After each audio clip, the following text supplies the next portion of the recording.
Hey, everybody. Welcome to Thursday night. It's just me right now. Eric is coming in. He was finishing up dinner. He got in a little late. So he is coming. He is finishing he already ate his dinner. So he's not eating still. He is just finishing his dinner. And so, anyway, I hope you guys are doing great tonight. Thanks for coming in. Looks like we got a few people in here already. I hope you guys had a wonderful holiday. It's like that week of limbo when you're not really sure of what day it is, unless you go to work and then you can kind of tell. But I feel like if you don't go to work, then you just don't know what day it is. If you're just home, if you're home like me doing things here, I feel like sometimes I forget what day it is. So it's Thursday.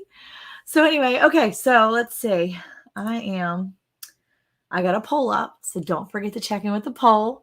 The poll says, do you make New Year's resolutions? Do you make New Year resolutions? And so it probably should be New Year resolutions, not New Year's. Maybe if you make multiple years resolutions. There you go. So we've got Gear in here. Hey, Gear Grinding 19, how are you? Texan Carnivore, how you doing tonight, Dave? Is it Wednesday? No, it's not. No. See, Scotty, you're messing with me now. Hey, but welcome in. Miss Roberta's in here. I don't work, and I did forget today what today was this morning. I really have. It has been like one mishmash of a week. Hey, Miss Gwen, Brook Cowgirl Homestead, how are you? It has been, I will tell you that December flew by. Vlogmas really does, I think, have something to do with that. Like being busy, making videos like every day, that's a lot. And especially because like I would do my videos that day and I would take the video and then I would like hunker down in my room and make the video and do it. And like, so I would be like in my room from like 7 to 8 o'clock sometimes. And it was just a lot. And then sometimes it was even later and I'm like getting the video up at like midnight and Eric's like, well, hey, nice to see you today. So yeah, December flew by and I think Vlogmas had a lot to do with it. Oh, welcome to my Cape Cod life. Mr. Rick is in here. How are you? No judgment here with Tish Ross. How are you? I hope you had a Merry Christmas. Sharon's in here. Hey, how you doing? Yeah, Gwen said it is a lot, and I agree. I think it did make December fly by. But I will say, Gwen, it is so cool. Like this year, it was really fun watching my Vlogmas from last year and seeing the differences in what we did and like how our December looked different. And it's just things that you just don't think about, even just looking at how little my kids looked from last year. It was crazy. So, hey, Lazy Days Ahead with Jesse and Lisa. How are you tonight? Mr. Cool Gamers in here. How are you? So, yeah, and today was an exciting adventure. The video will be a long one. Ooh, I can't wait, Glenn. That's awesome. Here is the man of the hour. What's that? Nobody can even see you. Wait, where did you get these? Because I made a bag like that and I thought I brought it home, but I don't know where it went. Is that the bag that I brought home? Are these the dip chocolates where they put in my bag? I bet you I did, but they're not all the same, just so you know. And they're all dark chocolate. I only got dark chocolate. I don't know. I couldn't find this bag. So when we were leaving, I found it. I've had it on my special location. That's nice because I was literally looking for these a couple nights ago. Well, I can't have any now, but thanks for having them out where I knew so I could have them when I was eating. You're welcome. Thanks. Appreciate you. Hey, Ann, little Frenchie in Big Texas. How are you? What's up, everybody? Should we go through the list and say hi to everybody? I said hi to everybody already because you were late. Hey, Ricky Ventures. How are you? Was I late or was I right on time? No, you were late. You were definitely late. Gwen wants to know, how's the arm doing? Are you? It's okay. Yeah. It's not great. Is it not? It's not getting infected, is it? I hope not. You want to show me? I haven't seen it in a couple of days. I'll show you, but I'm not putting it on camera. Let me see. I don't want to gross everybody out. Is it funky? Oh, it's a little crusty. It doesn't look great. I am well. Not very cold outside. Well, it's chilly here. Eric's double layered. That's not even a thing normally. So Jackie says, yum, those chocolate balls look like the size of malted milk balls I ate when I was pregnant. They are not malted milk balls, thankfully. Hey, Miss Jackie, how are you? They are peanut butter and coconut balls. I actually got 2 different types of chocolate dipped from his mom. Oh, I'm that not going to eat smells them now. delicious. So, But you're not going to eat it because I sniffed it? yeah, because you put your nose in the bag. That's fine. I No, didn't. he didn't, I Gwen. didn't touch The thing anything. is, from what I understand about tetanus shots, and maybe I'm really wrong, and maybe I'm going to like totally mess with people, like people that are, nurses and people that are, stuff like that. But from what I understand about tetanus shots is that, and this could be misinformation, I don't know, is that I don't have it in here, babe. They do more for you before you get injured. And it's not like an after injury type thing. It doesn't really help you after you get injured. That's really good, Roberta, Manuka honey. And I actually have that. So if you have the Manuka honey, do you just put a little dollop on there? I have some in my pantry, and you know what? I think I might try that to do that. And reduces swelling. See, he's been taking some homeopathy. Well, he should be. But he is taking antibiotics that we didn't get the tetanus shot. But because I didn't feel like it was really necessary and he didn't want it. And we really don't do a lot of those different things like vaccines and stuff like that, even for our kids. I'll probably get like demonetized or something now for this video or this live because I said that. But we don't really do a lot of that. My kids, I stopped actually doing that for my kids when I had my last few because they had a lot of reactions. And so we did not get the tetanus shot. He did not, but he did take, we did get the antibiotics filled. So he is on like cephalexin or something. And I told him, I said, look, even if you don't take the full course of it, because he was like, we should just take it home and keep it. And I'm like, okay, great idea. But you're also kind of, stabbed yourself with a knife that you had already kind of used for a turkey. So anyway, yeah, it was one of those things that I was kind of like, yeah. So, okay, my brother had tetanus twice from injuries, not a good thing. Red streaks going up his arm. So we were told, well, so that'll be an infection in general, right? So tetanus is more like you get like a lockjaw and things like that. Like you get these, but basically you're just looking for an infection. But from what I understand, a tetanus shot itself only prevents tetanus if you have the shot well beforehand. Only you can prevent forest fires. That's not what we're talking about. But anyway, Manuka honey. Did you say something about? So Manuka honey, I got on Amazon, believe it or not, Tish. I just got it on Amazon. I'm sure you can believe it because everything's on Amazon nowadays. But I grabbed it on Amazon a while back and I have it just in case of, just because I just thought it was good to have. And so, Roberta, do you just put a little bit on there? Because honestly, I probably will do that. That might be really good. I'll have to look that up because I think that might be a good thing to do. And yeah, that's not good to have. Oh, there you go. 12. I usually give everyone a DTaP shot. So it isn't only for tetanus, also diphtheria. Yeah. So he's had his DTaP when he was, younger, and they always want to give you the like tetanus boosters and things like that. But, it's one of those things. It's called blood poisoning, calls from injuries. But if you're up to date on tetanus, it prevents it. So he wasn't up to date on his tetanus, possibly. I mean, he's had it probably 15 years ago. So anyway, he didn't. But we're watching for any type of infection, any type of swelling, excessive swelling, more than he's already had, because the swelling is supposed to go down. So the tetanus itself, from what I understand, tetanus actually like lives in the ground, the bacteria that causes tetanus. So it's just one of those things that, yeah, tetanus bacteria enter the body. They produce a toxin that causes painful muscle contractions. Another name for tetanus is lockjaw. So tetanus itself and the disease is called lockjaw, and it can have, cause your problem. Yeah. Okay. But anyway, so yeah, you try to get the booster shot within 48 hours. If tetanus is left untreated, your body could face long-term complications. Usually it comes until about a week after the injury sometimes. So, I mean, he's doing pretty good so far. I mean, he's still got till Saturday. So if he's going to get it, he's going to get it. Yeah. Tetanus shot's only good for 10 years maybe. So yeah, he didn't get it. You explained what happened. I didn't explain what happened. So I stabbed myself. Yes. Well, that was on the video. So, so you know what? Eric, you know those cookies would taste so much better if they were anise cookies. So yeah. I don't know what anise thank you, Jesse, cookies for are. the What does that mean? anise is the stuff we talked about last time that was like the cookies that she liked to make. And we talked about black licorice. Lockjaw's only bad if your spouse throws away the key. Very true. Gwen says, I stabbed a tiny screwdriver through my finger at work one time. Immediately went across the street to the clinic and they gave me a tetanus shot. Yeah.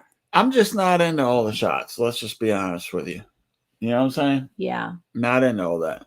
I think a lot of it is overrated. I don't think that all of them are necessary. And that's my prerogative, I guess, whether I do or don't want. That's right. Anise is a spice. Yes. Whether I do or don't like Rochelle. shots, I don't like putting things in my body that don't need to be there, especially knives. Knives don't do great inside of a body. No. So on day 24 of Vlogmas, you see Eric on the front holding up his arm. It's his left arm. It's his writing arm. That's his it's a strong arm. Anyway, he was basically, we were processing the turkey. He was outside with the kids and they were all working together. I was on a mission to go deliver some of my, I don't like to either. Just keep an eye on it, she said, which I know you will. Yeah, we are. But thank you for the information. I appreciate it. Tetanus is a good shot, especially if you're a farmer. And yes, that actually is one of those shots that if we were going to choose to get vaccines of any sort or tetanus, it's my prerogative from Bobby Brown. Anyway, yes, I put some other stuff in there. Did you see? So anyway, if we were going to choose to get some, what did I just do? What did I just do? I don't know what I did. Whoa, that was weird. I have no idea what I just did. Why are you touching it? Get off the computer. That's my job. So weird. Okay, anyway. So I was going to share that. So anyway, I don't even know what to say now because I freaked out on the screen right there. It's just like, what did you want to show? I was going to show, he put up, It's My Prerogative by Bobby Brown, though. That's just so funny. Anyway, so he accidentally stabbed his arm. I was like literally next door talking to my friend. Hey, Regina, how are you tonight? And so I was standing there and I kept getting, my watch kept like, like vibrating. I'm like, what is going on? Settle down. Well, I thought it was like one or so rings. I didn't realize it was 3 separate calls. So I shut it off once. And then I went to go shut off a second time. I'm like, hold on for a second. I'm so sorry. And I apologized to my neighbor. And I'm like, hello, Jonathan, what's going on, bud? And because I guess he had tried calling me 3 times, but it was just felt like one constant ring. And I'm like, what is going on? And he's like, Mom, Dad cut himself really bad. Hey, Thunderstick Homestead. And we think it's an artery. He thinks it might be an artery. And I'm like, excuse me, what? He's like, yeah, Mom, it's really bad. Like he really cut himself bad. You need to get over here right now. I was like, okay. So I was like, click. And I like looked up at my friend who's standing there. And I know she's a nurse and she's currently a nurse. She trained as a nurse. And I like looked at her and I was like, Eric cut himself really bad. They think it might be an artery. Can you come? She's like, yes. So she like hustled back to her house, grabbed her like her little bin, her like little first aid bin. And she got into her Jeep and she came over. Well, I come back and like, he's literally like all wrapped up or whatever. So it was totally an accident. I guess he was you were trying to. Well, of course it was an accident. Neck. You were pulling the neck down and you went into his arm. So they pulled it out. But when he pulled the knife out, apparently it shot about 18 inches. And so at that point, he just took and first aid bug out back. He took his hand and locked it down. So what I'll say is, in our homesteading, Skillshares, with Monica's podcast, with a lot of homesteading video collaborations, there's been a lot of conversation about when you live out in the rural area, how do you protect yourself or what do you do in the case of an emergency? How do you handle an emergency? And, I would say that with what I do for work, I'm usually pretty calm. Yeah.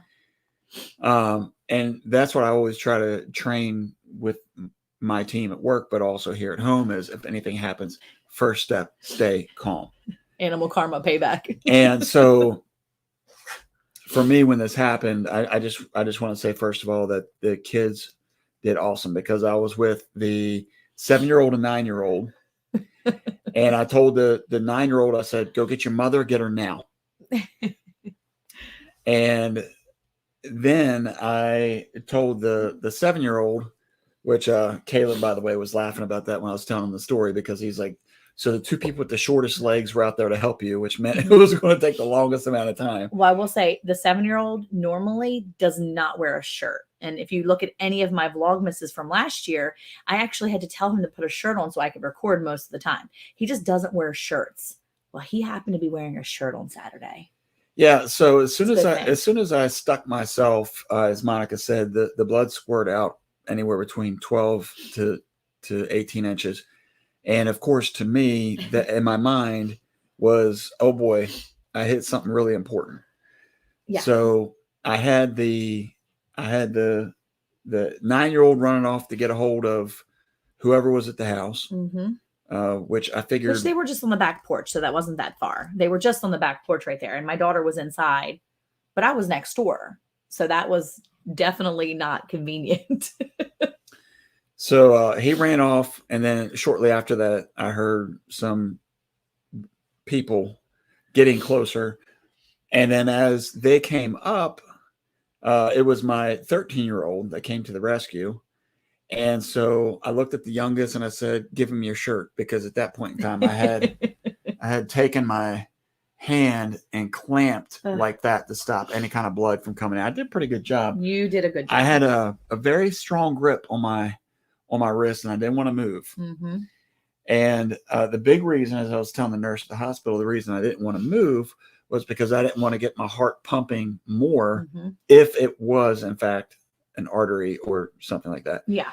So as a 13-year-old came up, got the shirt from the youngster, I showed him, okay, here's where the injury is. As soon as I pull it off, don't get nervous. Don't get scared. It may bleed. It may not. It may squirt. It may not. I don't know.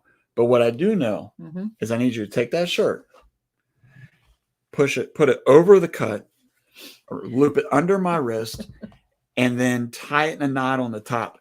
And when you tie it, I want you to tie it as tight as you can. Do you understand what I'm saying to you? And he's like, yeah, I got it. So as he's looping it over, he's now singing to himself about throwing it over his shoulder. Can you tie it in a knot? Can you tie it in a bow? And I don't know if he was doing that to keep himself calm, or if he was doing that because Go ahead. he was Let me do nervous. this real quick. Go ahead. But Jesse found you sleeves, by the way. okay. But I hope everything's okay. Anyway, so as I'm dealing with him and he's tying it, which, by the way, this 13-year-old, I don't know if the adrenaline was kicking or what, but he tied this knot tight. I mean, it was so tight, by the time I got inside, my fingers were purple. And so by then the nurse came up. She was able to unwrap it, look at it. And I guess because he tied it so tight, there was no blood coming out at all. And so she just redressed it. She shot it up with some iodine first, redressed it, sent me on my way. And she's like, hey, by the way, make sure you use your hand.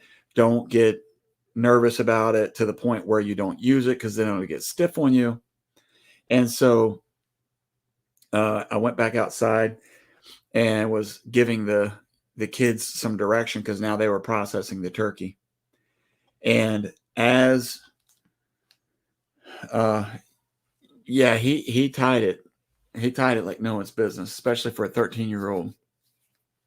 But anyway, so I go back out there, help the kids. And a few minutes later, you know how like sometimes you feel something wet, but you're not sure exactly what's going on. Well, I looked down because I felt something wet on my arm, and I looked, and the bandage was probably about like that. It was probably about 4 inches maybe that she had wrapped. And just after I had left her and I went out there to help the kids, and I felt that wetness on my arm, the whole thing was saturated all the way around my whole arm. And so she hadn't left yet. I walked back out to the nurse and I said, hey, is this normal? kind of a rhetorical question. And she's like, that's a problem. And, you know, her being a nurse, she was able to stay very calm, but she was like, that's a problem. And you're going to the hospital now. So she rewrapped it and put it on tight, pretty tight this time, took vet wrap, wrapped it very tight. And then, you know, off we went to the hospital, which ironically, it seemed like Monica couldn't find her wallet. She couldn't find the key. And of course, you know, I'm just trying to stay calm. And as we're going through the town, it just so happened that the Christmas Eve service just let out. And by the way, this is a mega church. So we're trying to get down the road, and we can't even get through because there's so many cars coming out of the service. And anyway, so we got to the hospital, and the good thing is that I didn't have to wait very long. Apparently, if there's any kind of thought that you've severed an artery, they're willing to get you in really quick. And so that's what happened. So, you know, but I thought about that the staying calm, knowing what to do, knowing how to wrap it, how to create your own tourniquet, and ultimately being successful because I'm still living and nothing too dangerous happened. It turned out that it wasn't that bad after all, which is good. But, you know, that's due to the skill shares that we've been part of. And I want to encourage anybody, if you haven't had a chance, get out there and do some sort of skill share, go out and do some of these different homesteading classes that they do. To listen to people talk about the same thing over and over is helpful for me. And it was allowing us as a collective group to be able to assess the situation and then ultimately take care of one another. And this time, of course, it was me being taken care of. But that's due to a lot of those homesteading classes, like I talked about a couple of times. And so that's funny. That's funny. You know, the thing is that I'm typically a very safe person. I don't normally injure myself. I use a lot of hand tools, not just at home, obviously living on a farm, but at work. That's what I do. And never had any kind of injury like this before. And I think it's one of those things that Monica and I have talked about here recently, that you can plan as much as you want, and you can try to eliminate any situation that could possibly lead to injury. But sometimes there are things that are just called accidents. And obviously this is one of those times. So in the end, all is well. Everybody is good. Lessons have been learned. And, you know, even talking with the kids, you know, explaining certain things and using it as a learning experience instead of looking at it as a failure is always a good thing.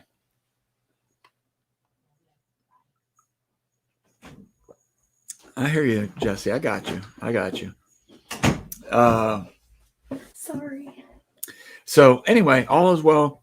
Everything is good. And Sarah's gonna share for nice handling. Sorry.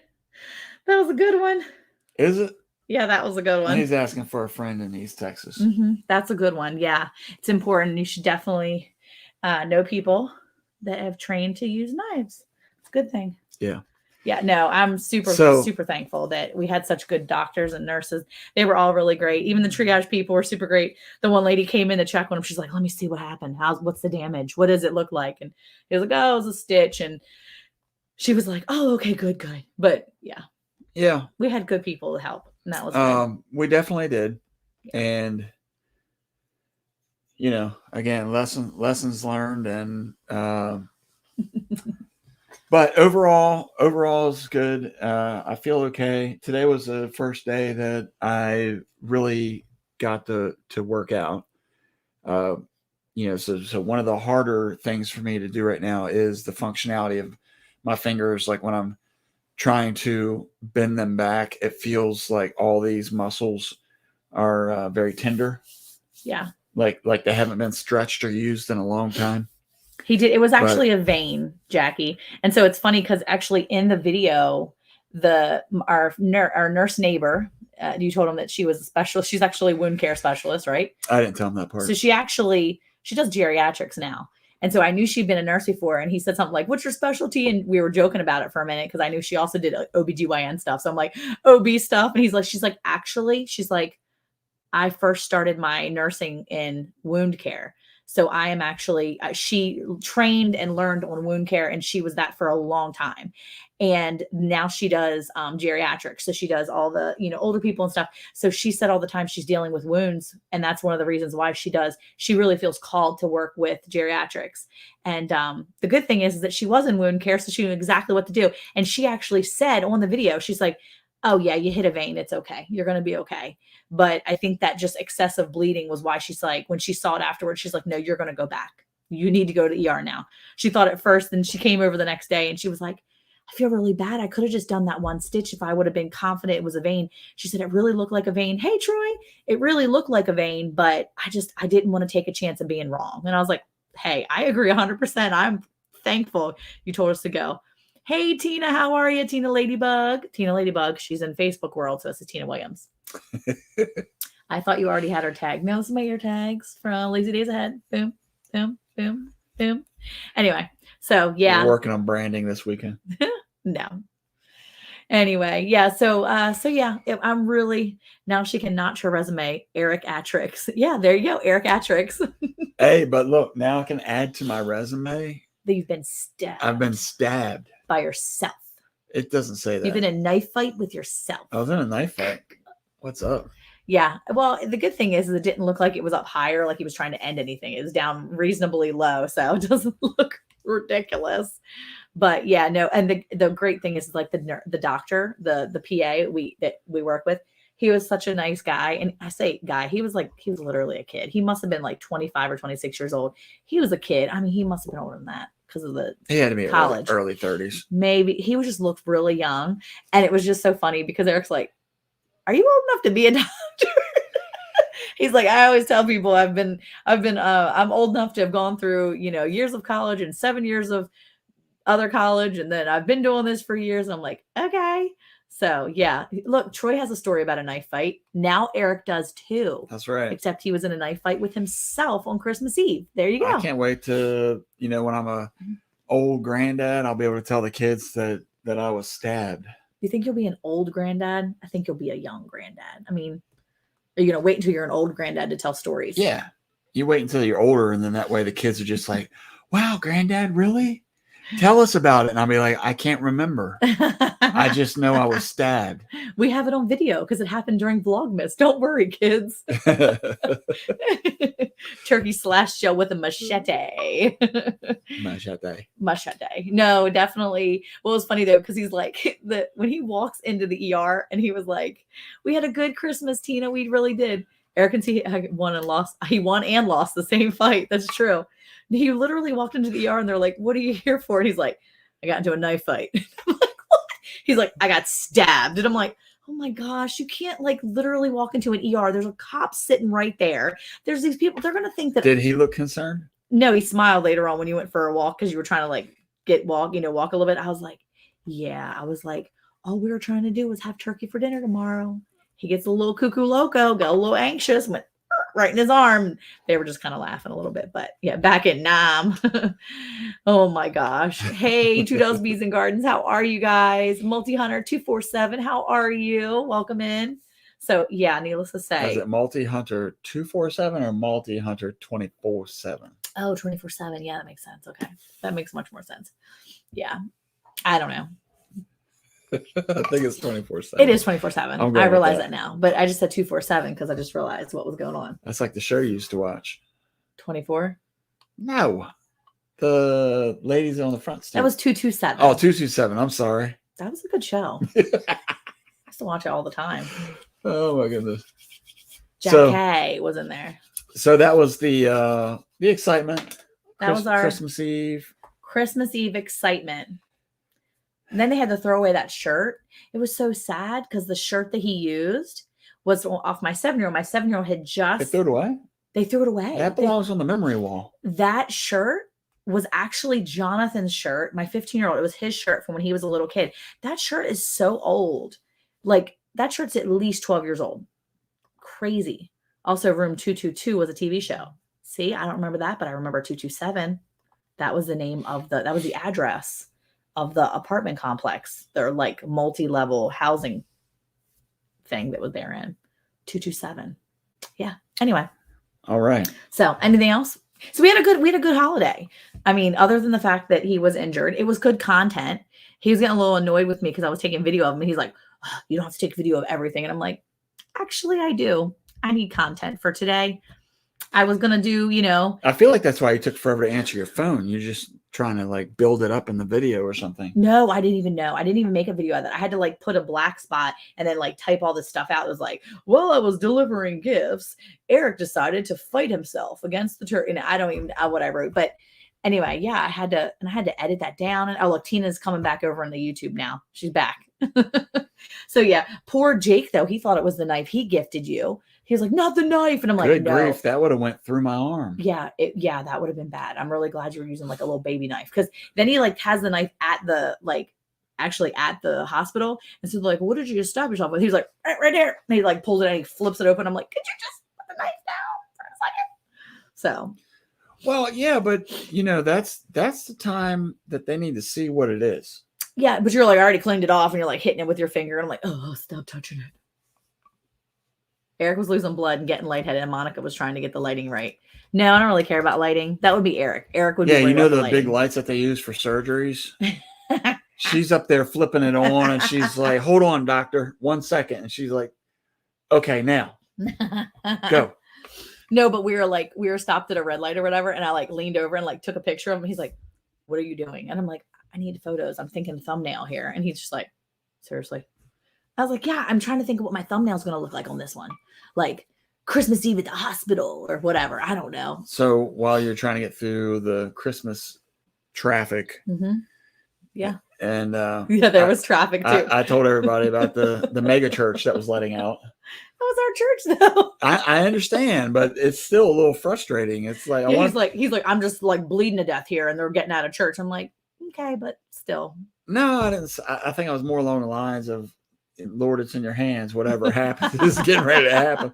I guess if there's a way to go out, it's like, yeah, your dad passed while we were trying to get to the hospital because church was letting out. Thank you, Lake Point. Monica says, wait, Doc, and action. Yeah, no, Eric, they see Eric was like, quiet on the set. Okay, stitch me up now, doctor. No, I just took a little bit of videos of whatever, but honestly, more than anything, Vlogmas has been really fun because now I can go and look back on that next year and be like, oh my gosh, remember Christmas Eve when Dad tried to like stab himself to death? Yeah, that was interesting. No, Dad wasn't trying to do that. And the doctors and nurses go back in the back room and say to others, did you see the doofus that stabbed himself trying to kill a turkey? That's a good one, Jackie. How did the turkey taste though?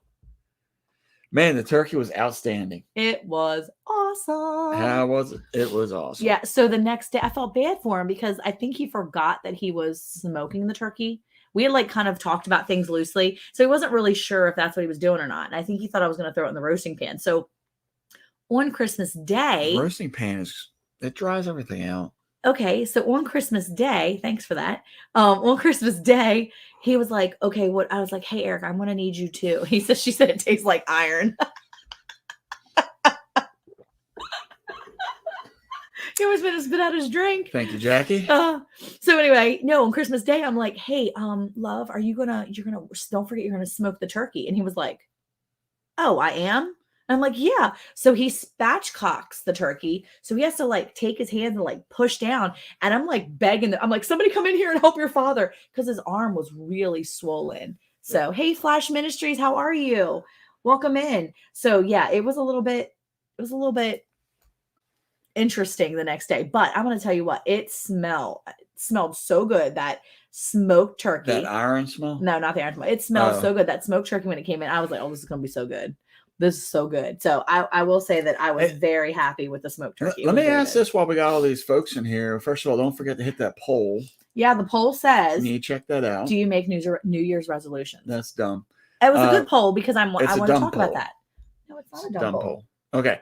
Anyway, Who likes smoked meat? Is that what you're going to ask? no, I was going to ask who does the spatchcock method of cooking their birds, because we started this a few years ago after I watched a video from Yogi Hello, And Ryan and Lisa. and I thought to myself, because I'm very in tune with temperatures and the movement of air and things like that. And when I saw that, I was like, dude, that's going to help us like cook the turkeys much faster. But I wonder if it dries it out or what the deal is.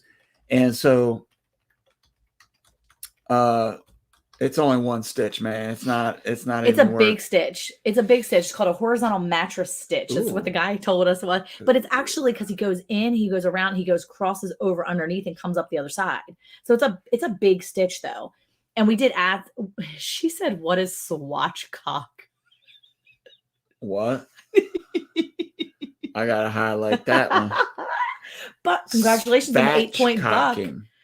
Yes, spatchcock. Spatchcocking. Spatchcock. Hold on, I'm gonna write it in there. And it's basically where you take the bird and you cut. And you can do it. There's two different methods, I guess you can do it. It's exactly what it sounds like.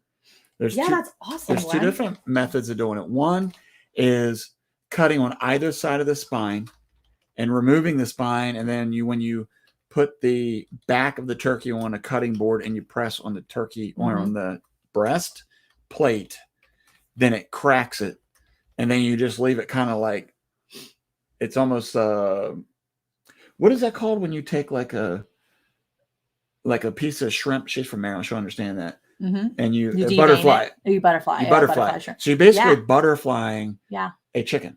Autocorrect got you, Jackie. But understand the way that I do it, because the spine still has a lot of good meat in it and or the marrow in it, so we definitely don't want to waste that. And so I usually just take it up one side of the spine and then press down on the chest and really crack that chest bone. And so Bar Run 4 said, yep, just smoked the chicken that way. Roberta said they did theirs like that too. Oh, not that comment again. Flash Ministries is Scotty Too Hottie's wife. Whoa. I know. So you see, Roberta said we had our turkey cooked like that too. We ate a turkey we raised. So you deserve a hand clap, because raising turkeys can be hard. They want to die all the time. And yes, congratulations on the buck. That is awesome. Yeah, that's great. Oh, and Gary, I believe he went hunting, and I'm not sure if he's in here still or not. I saw him come up here earlier, and him and I think his cousin got deer yesterday. It's awesome. Let's see. Thank you very much, she said. He's with his other grandpa hunting in North Texas. Yeah, that is so cool. Yeah, so anyway, just so you know, because I know growing up, it seemed like it took all day to cook a turkey. It seemed like mom would start that thing like early in the morning, and then it would be finally ready around 5, 6, maybe. So doing the spatchcocking, honestly, to me, is the way to go. Yeah. Because I think we had it done in like 3 hours, maybe. I mean, it was sitting in the smoker on a very, very low temperature for hours. Because I was like, well, good grief, I started this thing way too early. Yeah. No, it was awesome. It was so good. Yeah, it tasted amazing. And I'm not a huge fan of smoked poultry. I like smoked meat. I just have trouble with smoked poultry. A lot of times feels overwhelmingly smoked. That makes sense. It's just a lot. Anyway, I really enjoyed it. It did not taste over smoked. Oh, excuse me. You ate the half that wasn't smoked. No, I had the smoked stuff. Oh, okay. I had all of it, actually. I tried all three. I tried the store-bought one. Meh. We ended up using a store-bought one as our second turkey, because that turkey, the second one turkey we were going to go ahead and process wasn't as big as we had hoped. It was really small. And so yeah, we're just gonna get that one a little longer, which is fine. So we just took a bigger one that we had, and we wanted to make sure that we were taking birds that were big enough. So yeah, I think in the future we're definitely going to amp up our turkey production. We really enjoy turkey, eating turkey, and whether it's lunch meat or just having it as meals. And we don't eat it that often, but I really enjoy having it when we do. So I am definitely looking forward to increasing our turkey production around here and backing off a little bit on the chicken and ducks. I like, oh my gosh, 24 pounds, Roberta. What? How did That's you finish it amazing. out? That's what I want to know. How did you get it that Yes. big? Probably keeping it contained, I would think. Ours is cage free. They're caged at night only. Ours definitely are a little more I'm wild. just kidding, Roberta. Oh, you whipped her up last week because of the Ooh. licorice thing. So we're not gonna make fun of Roberta. My cousin tonight. got an axis yesterday, but I hope I can get a white-tailed deer tomorrow. You can do it, Garrett. I believe in you. I believe in you. Axis meat is so delicious. I've heard multi-venison. that. I've heard Is that. it taste different than a regular venison? Is it not? I Is it thi- like I think better it's- than venison? Venison. What's that? Isn't all deer meat venison? Yeah. Isn't an axis the same as It's a whitetail, but not because it's different? It's like from a cow perspective, you have your Herefords, you have your Black Angus, you have your Brahman, you have all these different underneath beef. So it's probably preference, but I have heard that axis deer is very delicious. I've heard. When Eric turns to look at Monica, he gains a man bun. This direction behind. Oh, with the clock behind you looks like a man bun. Oh, does it? Yeah, axis is like the veal of the deer family. Ooh. It's a baby deer. No, I don't think. Wow, that's what I've not it heard of means. anyone getting on an axis before. Cool. Yeah, I mean, hey, I'm excited that they got something. Axis is better than whitetail all day, every day. Really? That's pretty cool. That's really awesome. I've heard that. So Garrett, go grab an axis, man. Don't be getting no whitetail. I know, man. Don't be worrying about the whitetail. And Who cares if you get a whitetail? Don't forget your sister's future in-laws. Future in-law family. Yeah. When she marries us, you marry us. He's with us. Oh, he's already with us. He's part of our family already. He's already with us. He already is. Just bring some back to me then. He's already part of the family, so just bring it to me. Which, by the way, is it elk meat? Elk meat is what they have next door. Elk. He's had elk, but I had elk before when Greg used to give it to me. Okay, well, this Greg went and has elk. She said she has an entire, 2 freezers or whatever full of elk meat. What is I need to Jesse. It costs a lot for these animals, really. He said didn't come out right. Wow. Thunderstick said I traveled all the way from North Carolina just to get an axis. So yeah. You have to buy a hunt. So you have to buy an axis hunt. Oh, elk is yummy. So the guy next door, the neighbor, has elk. And she was like, oh, because it's an exotic animal. Oh, okay. Is it? I thought it was like a invasive species or something. There's about axis or elk being you have to buy because it's an exotic animal. Elk. Well, anyway, the next door neighbor got elk, and we were talking about meat and stuff like that. And I said, well, maybe would you be willing to trade up some elk for some beef? And she's like, oh yeah, we have plenty of elk. And I was like, oh, maybe we could trade. So I was thinking about seeing if you want to trade up some elk first. She said they have a ton of ground elk and things like that. So I'm thinking, man, we should trade up some elk and have some elk chili or something while my mom's here. We can go over there and trade up. I'm excited. Okay. I'm gonna go get some elk because I'm pretty sure he got it himself. That was his that he got. Anyway, I was excited because I'm like, oh, we can get some elk and try some more elk. So axis aren't native here. So yeah, you have to go big game ranch to hunt them. Oh, so he's talking about axis. So axis are I thought buying a hunt. I thought they, especially in the hill country, there's a lot of free range. Yeah, I thought axis were invasive. I thought axis, yeah. Wow. It's very interesting. Yeah.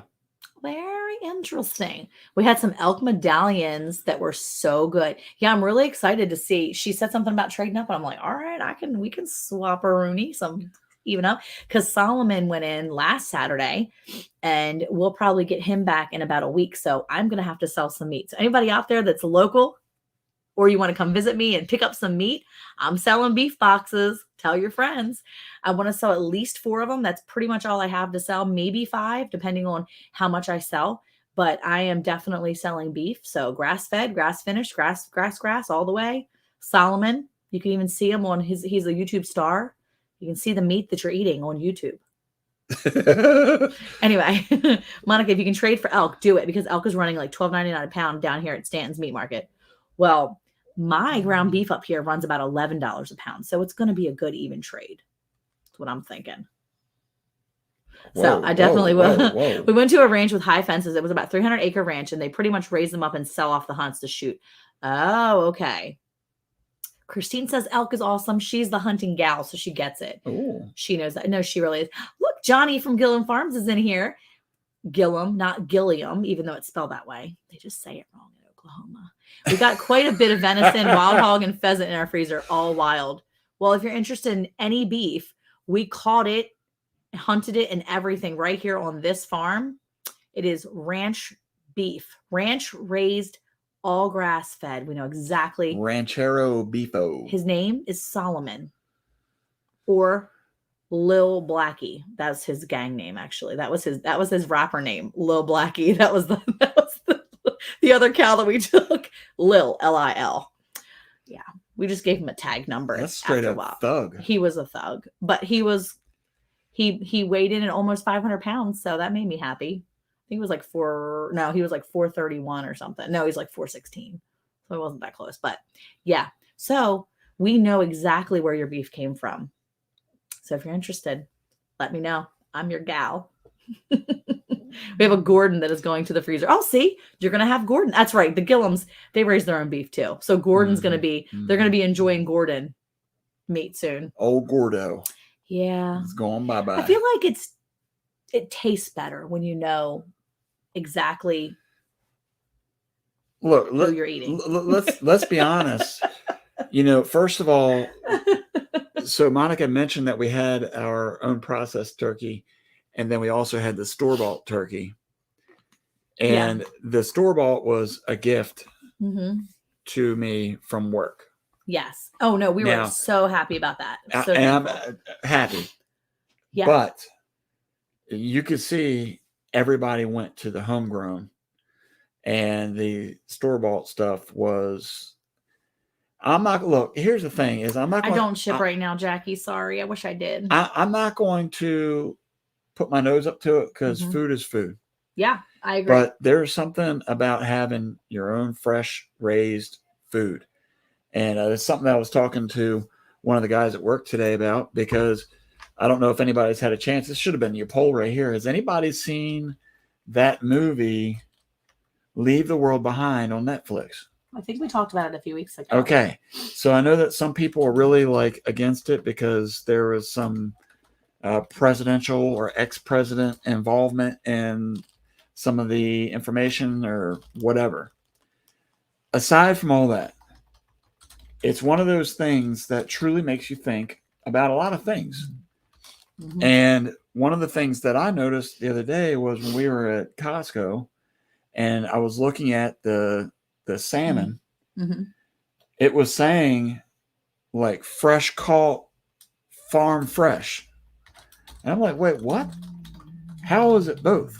How is it fresh caught or wild caught, farm raised? I don't know, whatever it was. It just made me really think that I think that a lot of people, and I wouldn't say a lot of the people here in this chat, but I feel like a lot of people that we encounter on a daily basis are so comfortable going to the grocery store to buy what they need to buy that it could really say anything and you wouldn't really look into it too much. And I think for me, looking at all the different wording that they use Mhm. from a beef perspective. That's why I was kind of being funny. I don't know if is that considered tongue in cheek when I made the comment earlier about our birds are cage free. Yes. Okay. So I made the comment that they're cage free because that's one of those hot Those trigger words. trigger phrases Yeah. that people want to use. Yeah. Pasture raised. And oh, you need to plug that in. And It's behind you, baby.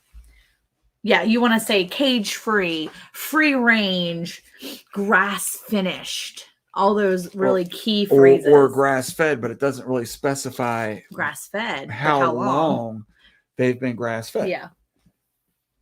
You know, and it's one of those things that I think that at some point in time it's going to become a talking point for people who are starting to wise up to what they're purchasing. Yeah. And I think I was telling you a couple of weeks back when we were talking about this phrase of ultra processing. Mm-hmm. Over in the UK, I believe it's I think it was Europe. I'm not 100%. I'm pretty sure it was Europe. They were talking about identifying on the nutrition facts when things are ultra processed. Mm-hmm. And so you ask the question, well, what does ultra processed mean? And basically what they were trying to get at was everything is processed. Mm-hmm. We just took our bull to be processed at the processor. They're not doing anything other than cutting it up, putting it in a package. And they're only adding things if we purchase those packaged things. Correct. For instance, we got some jerky that I know they're going to season or whatever. Mm-hmm. Correct. But outside of that, I'm not going to eat Soylent Green either. Yeah. Outside of that,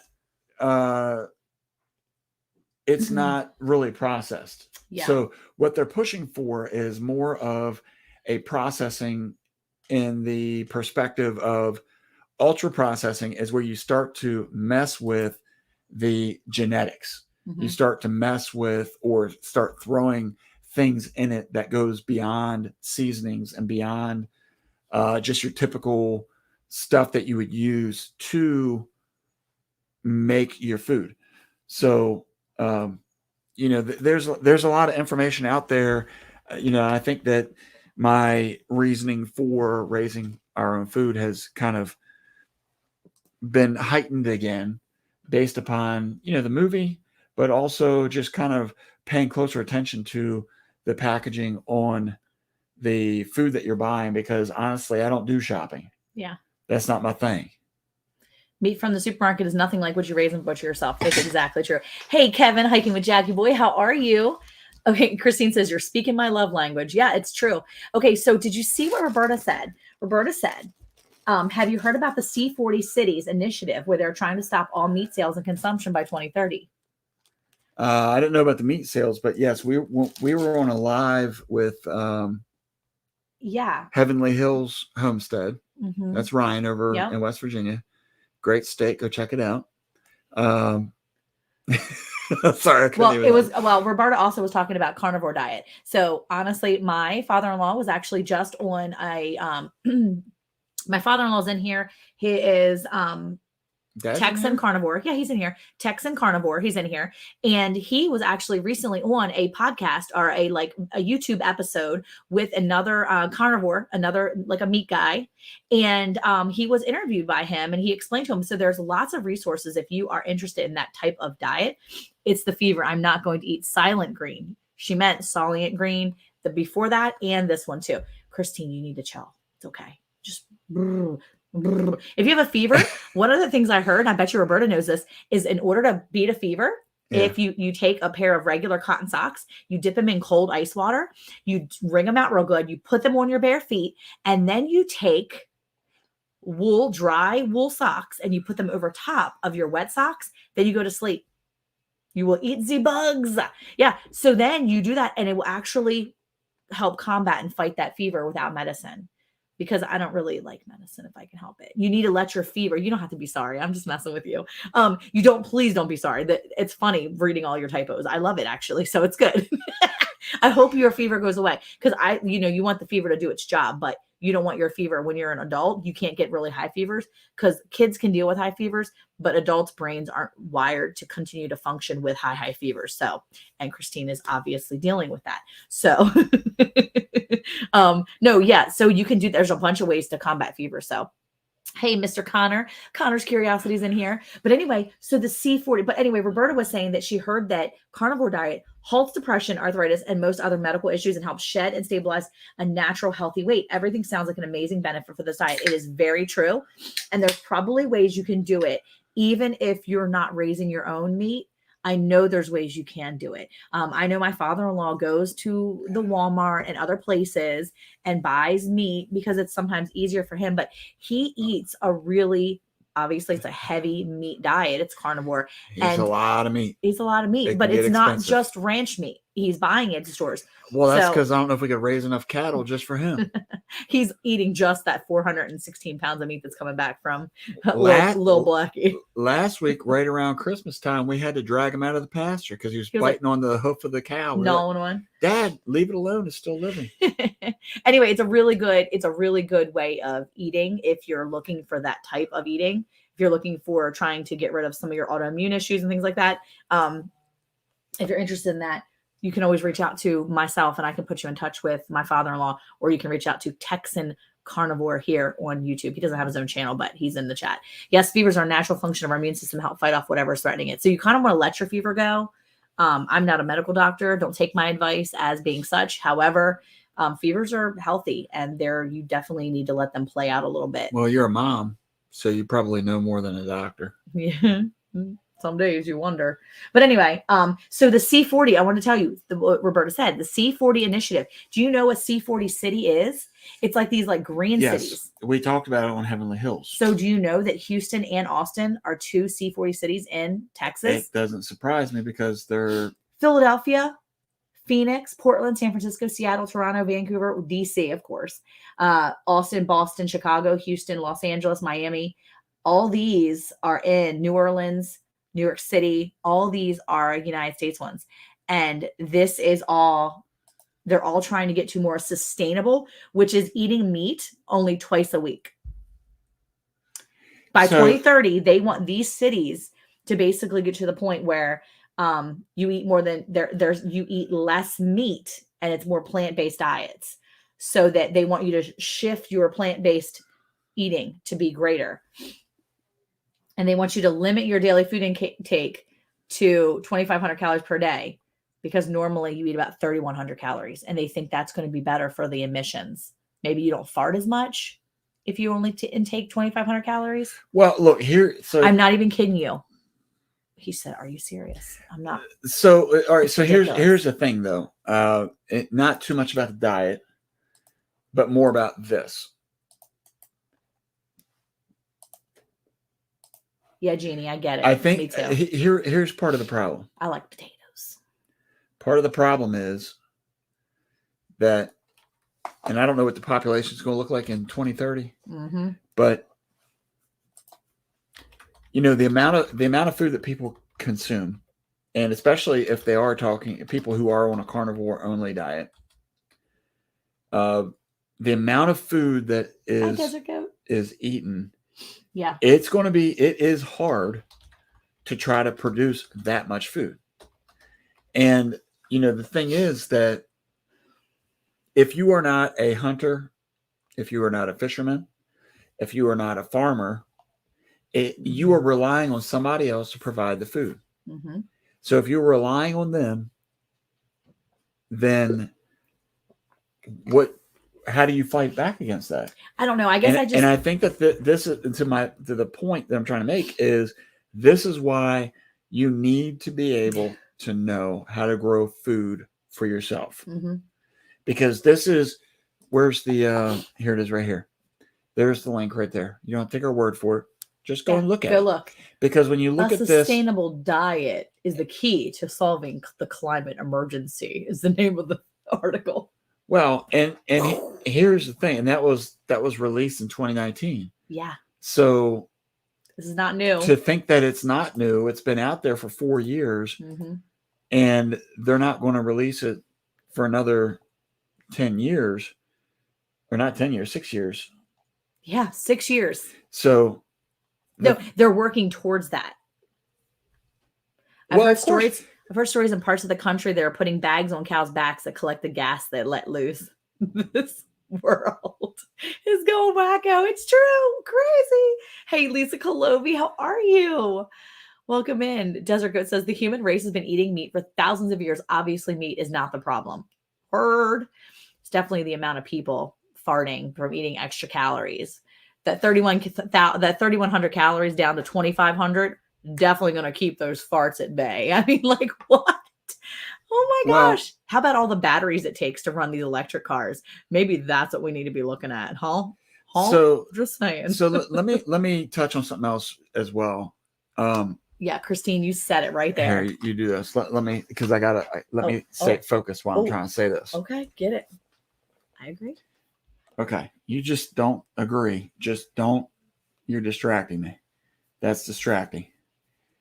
All those hand gestures, they're all That's distracting. Okay, here's what I was going to say.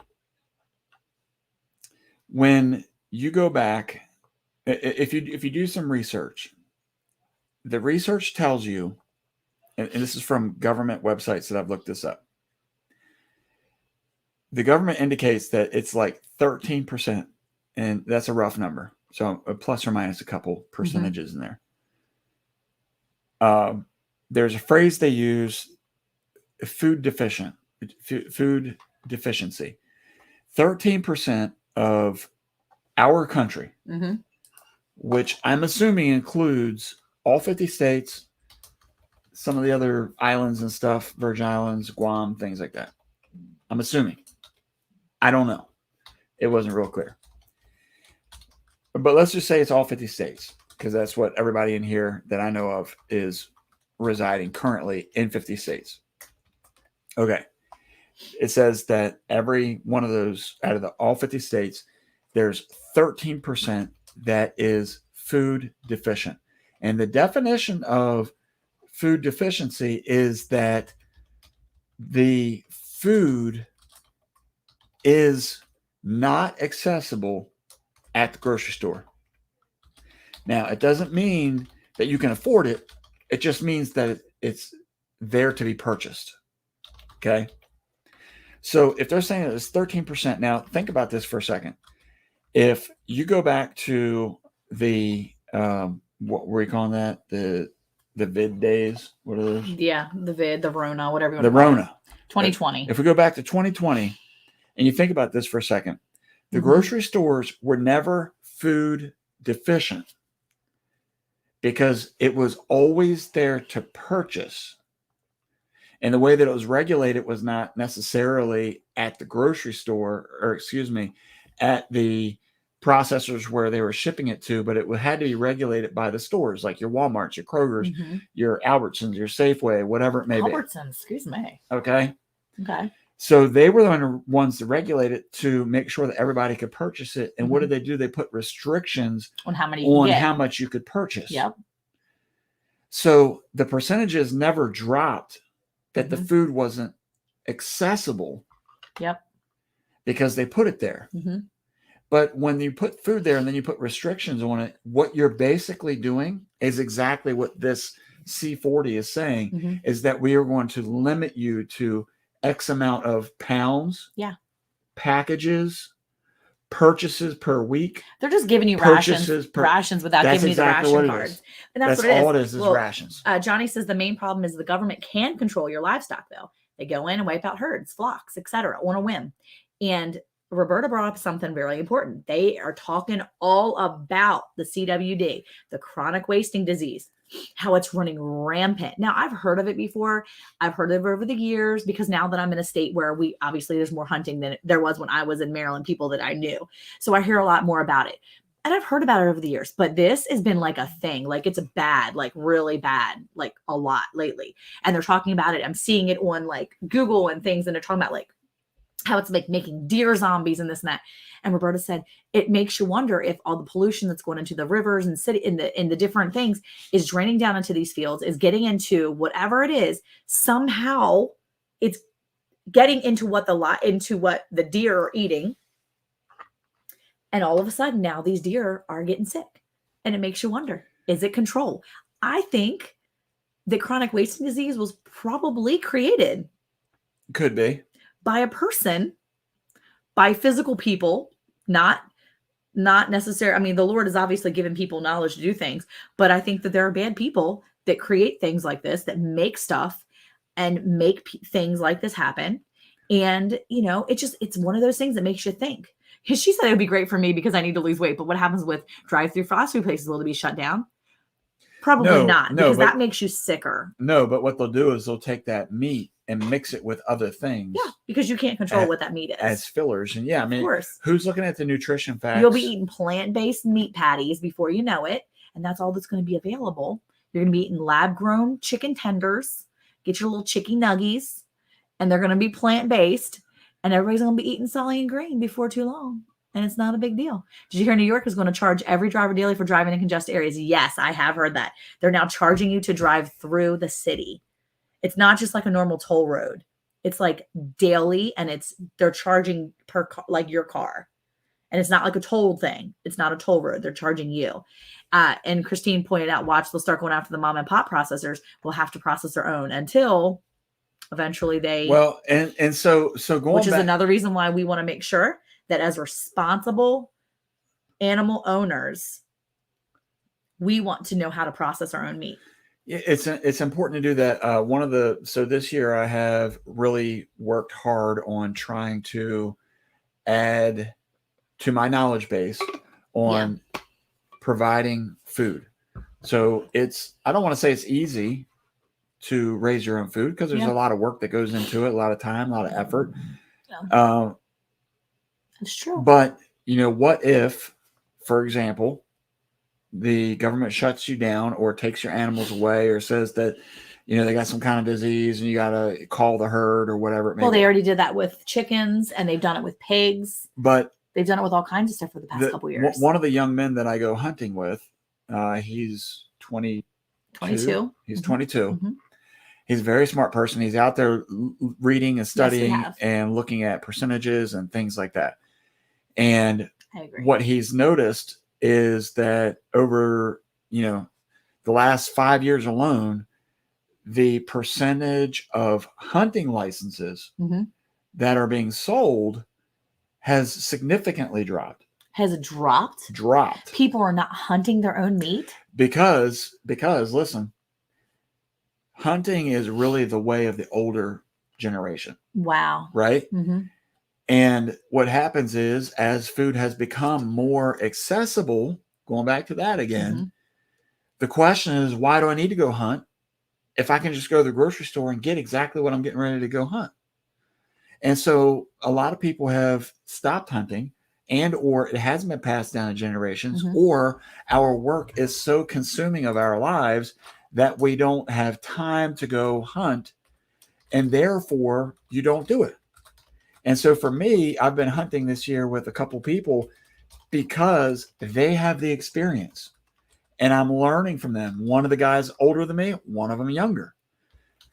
But if you don't have a dad that teaches you or a grandfather that teaches you and it's not passed down, it's a lot like our farm experience here where we've had to learn it from scratch, go watch a lot of YouTube videos, do a lot of trial and error and see what works, what doesn't work, to figure out what are we going to do.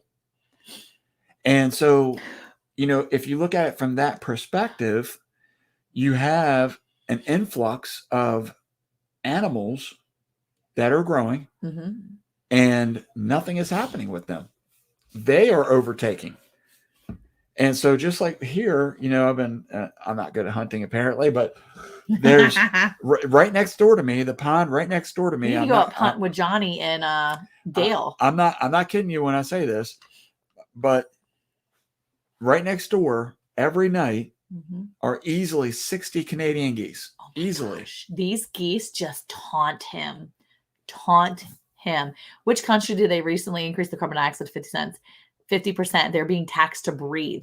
Well, in Maryland, before we left Maryland back in 2013, I think it was like 2010, they increased this tax. They created a tax under good old Governor O'Malley. They created this tax where they taxed you on the rainwater that the concrete area, like your patio, if you had a patio concrete, Anything that covered the anything earth. anything that covered the earth, it was like concrete or whatever. If you had a patio, if you had that space, they would tax you on that space because it collected rainwater. So they had it was a rainwater tax, and they started taxing the rain. I'm like, you're taxing rain? Yeah, they did. There's a rise in women hunters and a decline in male hunters. I've been hunting for over 20 years, thanks to Johnny. I think that's amazing. I absolutely love that. You're not very good at beheading turkeys either. There's a first time for everything. Well, first mistake. No, but listen, but I will say I'm happy that Emma used to. My daughter-in-law Emma, she's a hunter. She was raised that way, and I feel like I'm hopeful that when they have kids one day, they will raise their children hunting. You know, I hope that because Garrett is a hunter, I hope that Luke will learn that skill and go out and do those things, because that's something we need to constantly pass on. But you have to make time to do it. That's true. You know, and that's the thing too. Is John said one word: Wolverines. Let's go, dude. That would be awesome. Hunt Wolverines. Yeah. That means Wolverines are overrun now? Is that what you're saying? I mean, they could. You better make sure you don't get the Marvel Wolverine, or you. That's some scary stuff. It's not going to be good. No, but that was one of the things that Caleb was talking about today as well, is that when you look at life expectancy of the human race, you see that people are living longer. And one of the things he was saying on that study that he was reading was that the reason why people are living longer, not just because of medical advances, but also people don't have to take chances anymore. Mm-hmm. So like in the old days, having to learn how to trap, how to hunt, you know, the ins and the outs, the things that were dangerous that they would try, and then either they get injured or hurt or die. And, you know, now we don't have to do that because everything is made safe, right? I mean, most of us don't even have to go drive and get our groceries anymore. We can call Uber and have them pick stuff up and bring it to us. So, you know, everything that is more, air quotes, convenient is really making it safer, so we don't have to do anything, which makes us less active, which is actually making us fatter. And then we have to go on all these diets. Yeah. Have a good night, multi-hunter. Yeah. I like what, watch the movie Wolverines, Monica. You don't mean no, he means Red Dawn, the movie. Wolverines, the movie? Is there a movie called Wolverines? I'll go watch that. I don't know. I know Red Dawn. She said Red Dawn. Okay, watch Red Dawn. Okay. We watched Red Dawn because he said one word, Wolverines. Maybe Red. Okay, we'll have to go watch it again. The lack of taking the chances. I think it was their school mascot or whatever. Oh, okay. The lack of taking the chances has created a rise in mental health issues, not to mention the food we eat. I completely agree. I mean, we just put garbage into our body all the time. And I think that's the hard part. So society also hates that hunters hunt for sport and not always for meat in the freezer. Oh, for sure. Oh, for sure. But you think about all these people that hunt for sport, they actually are still consuming the meat. And if they're not, they're actually donating the meat, you know, like most hunters, if you're a hunter and you're going to put that time and energy and that money into purchasing the equipment and all the things you need, you are going to use that for someone or something. And it's not just for sport, you know, they use it for sport, and you're going to put those gorgeous mounts up, but somebody is going to be enjoying that meat. Hunters, real hunters, they're not throwing that meat out in the field. Well, there's a guy I know that hunts. We harvest, like, exactly exotic animals, if you call it that. Like he's been to Africa, he's been up in Canada. He's hunted things that you don't normally get to hunt. Yeah. Right? And I asked him, I said, what did you hunt it for? And he's like, well, you know, I did it for the hide. I did it for the mount or whatever. And I was like, well, isn't that, you know, is it kind of wasteful? And he said, no, not at all. Because what they do, these tribes, they'll escort you out there. You put the animal down. And then they take all the meat. They take all the meat. Yes. And so you're doing the work for them. The tribes for weeks or months. All these sport hunters they are sport hunters. They're going to Africa. They're going to other places. They're going to places where they're, you know, paying a lot of money. And they're paying people a lot of money to go hunt, take the hide and the head, and then leave basically all the leave meat all the meat. and making it safer for them because they're bringing a gun instead of using a bow and arrow. Yeah, so yeah, we're pretty much living the life portrayed in the cartoon WALL-E, where the characters are all sitting in a chair and their faces in a TV That's screen right. while stuffing their faces and not having to do anything. I know. And you know how many times we've referenced that? We reference that a lot here. I mean, really. No, people don't. Real hunters don't just take the backstrap. I don't think they do. I mean, nobody's going to leave all that meat out there. That doesn't make sense. I'm going to tell you right now, there are times where I've harvested birds here on my property and they're so small that all I'm taking is breast meat. I will say that. And the rest of it will go to dogs or pigs or whatever.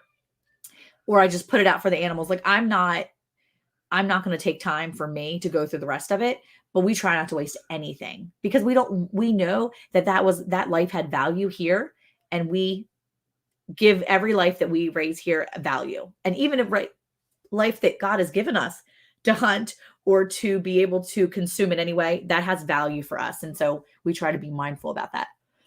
Every deer that's on our wall has been consumed completely by our family. Yeah. And I think it's important for that. And even the bones, it's funny too, because a lot of people that take their beef in to process, they don't get the bones back because it's just a lot, or they don't get all of it back. And we try to get as much possible back, even the bones that sometimes are difficult to get rid of. Cause I'm like, I got a lot of bones here, a lot of dog bones. Nobody wants dog bones, but I'll find people to give dog bones to.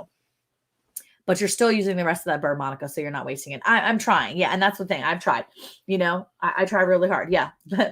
What is that? Turkey? Is that turkey? That's osso buco bone broth. That was one I didn't really love, the osso buco, but that's the bone broth that I made. So yeah, I've got bone broth everywhere. We've got bone broth. And you know what though? Not only is this good for you to consume, but we found out that one of our friends that we deal with has recently had some health issues. I was supposed to go over there yesterday.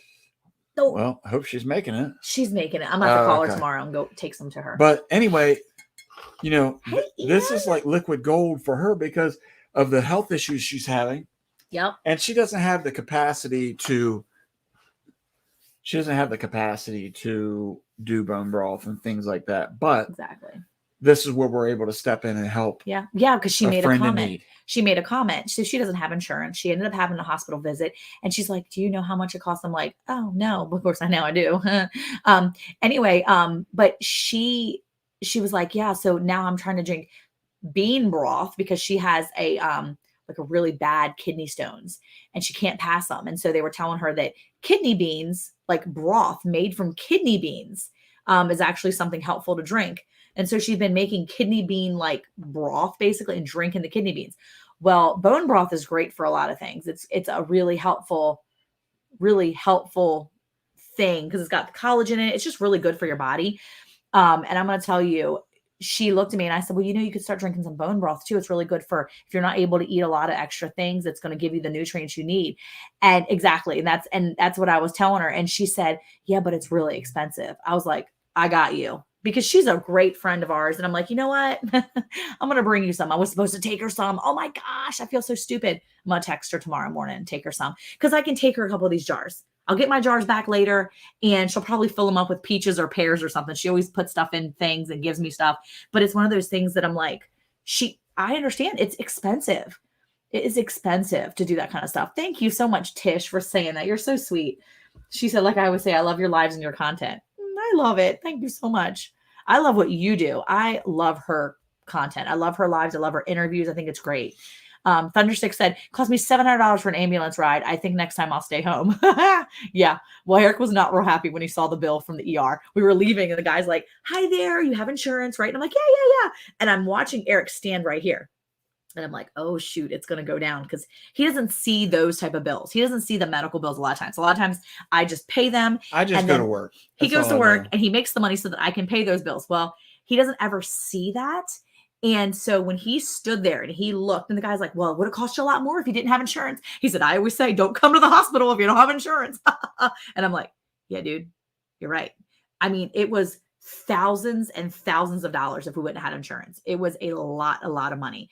Even with insurance, it was quite a bit of money. Even with insurance, it was quite a bit of money. But it was just crazy because his face was like, next time I'm just going to bleed out. he was like, I was like, I'm yeah. gonna say my goodbyes. I'll write it in the It's dirt. really expensive, and we have good insurance. You have write it in the dirt. You have good insurance. We have good With my insurance, blood, but I'm gonna write it in cursive. yeah, it was crazy. I can't wait until I can make bone broth from our herd. I'm telling you, Christine, it is amazing. And when you take it to the processor, make sure you get your bones back and ask them if they can cut them, if they cut them a specific way. I will say I love that they cut mine kind of long ways sometimes, and some of them they make in the little like medallion type style, and you can see all that marrow in the inside. Yeah, I feel you, Eric. Me and Jesus are good. That's it. You know, you gotta do what your thing is. But yeah, yeah. ER is crazy money. It's terrible and can bankrupt family. It is. It's ridiculous. They were really nice though. He was like, no, he wasn't really nice. Yes, he was. He's like, This don't jerker- worry. He's like, you have 12 No. months to pay for this. And I'm No, like, cool. yeah, he didn't even say it like that. He was like, you got 1 year to pay it back. And Yeah. I'm like, He's like, you got 1 year to pay it I'm back. like, bro, don't be talking He's like, like that. Did you want to put some money down now? And I'm like, here's my HSA card. Let's see how much is on this. Because I put money there every paycheck. But it was crazy. And I usually use that money to pay for my son's asthma medicine. It's pretty much the only expense we have via, healthcare. So yeah, that was Anyway, crazy. back to the bones. You can get the bones back. Make sure when you take your animal to process, also ask them for the fat. Yeah, get that tallow, because you get that beef tallow and you can make yourself some like some lotion, the tallow lotion. It's very expensive. You can sell it too. Or just sell it to people that are, or bless somebody that's making lotion and get a couple free lotion. My friend Jocelyn makes tallow lotion. It's really great for eczema, all kinds of skin conditions and stuff like that. But Jackie, overall, I'm going to say that drinking bone broth is really good for your health. You should look it up. Google the health benefits of It's good for your joints. yeah. It's good for inflammation, your skin. Yep. That's why I look like I'm no older than 25. That's no, I'm gonna slide. not true. What? Why would you say that? That's not true. Because I saw you at 25. You look older than 25. You do look very young, though. You're a very young looking 46-year-old man. That's something you haven't done is tallow. Yeah, so we've gotten the tallow. I've just never really done anything with it. Jackie, no. It depends on the bone broth, honestly. John.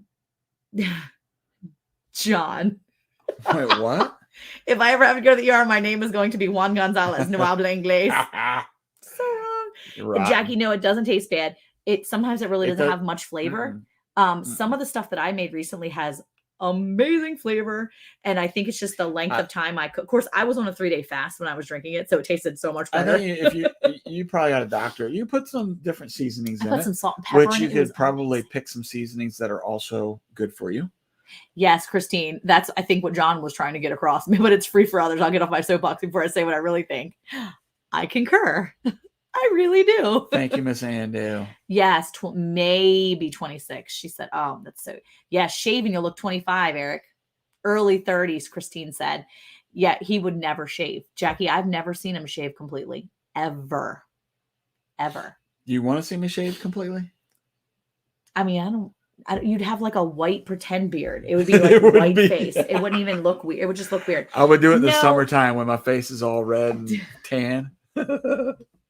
No, there's no protein in, I mean, I'm sure there's protein because of the marrow and stuff like that. Well, maybe. Let's see. Bone broth, it supports your joints. It supports gut health. Bone broth contains amino acids called glutamine. It does contain high quality proteins, may improve your skin elasticity. It can help with, Again, so you drink it like a bowl of soup or a glass of water. Yes, exactly. No, Johnny, not like a white beard like y'all have with your white beard.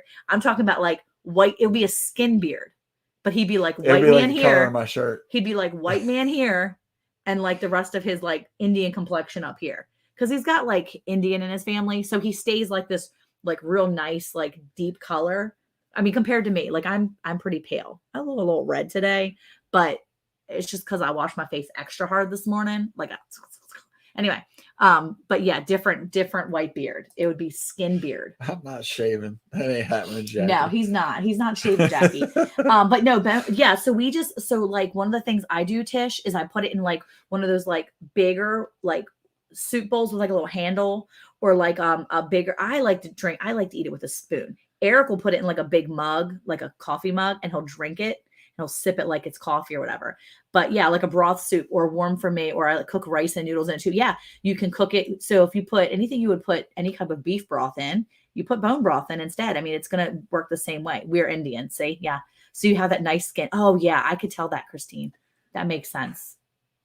That makes sense. Oh no, that was Johnny that said that. Johnny's Indian.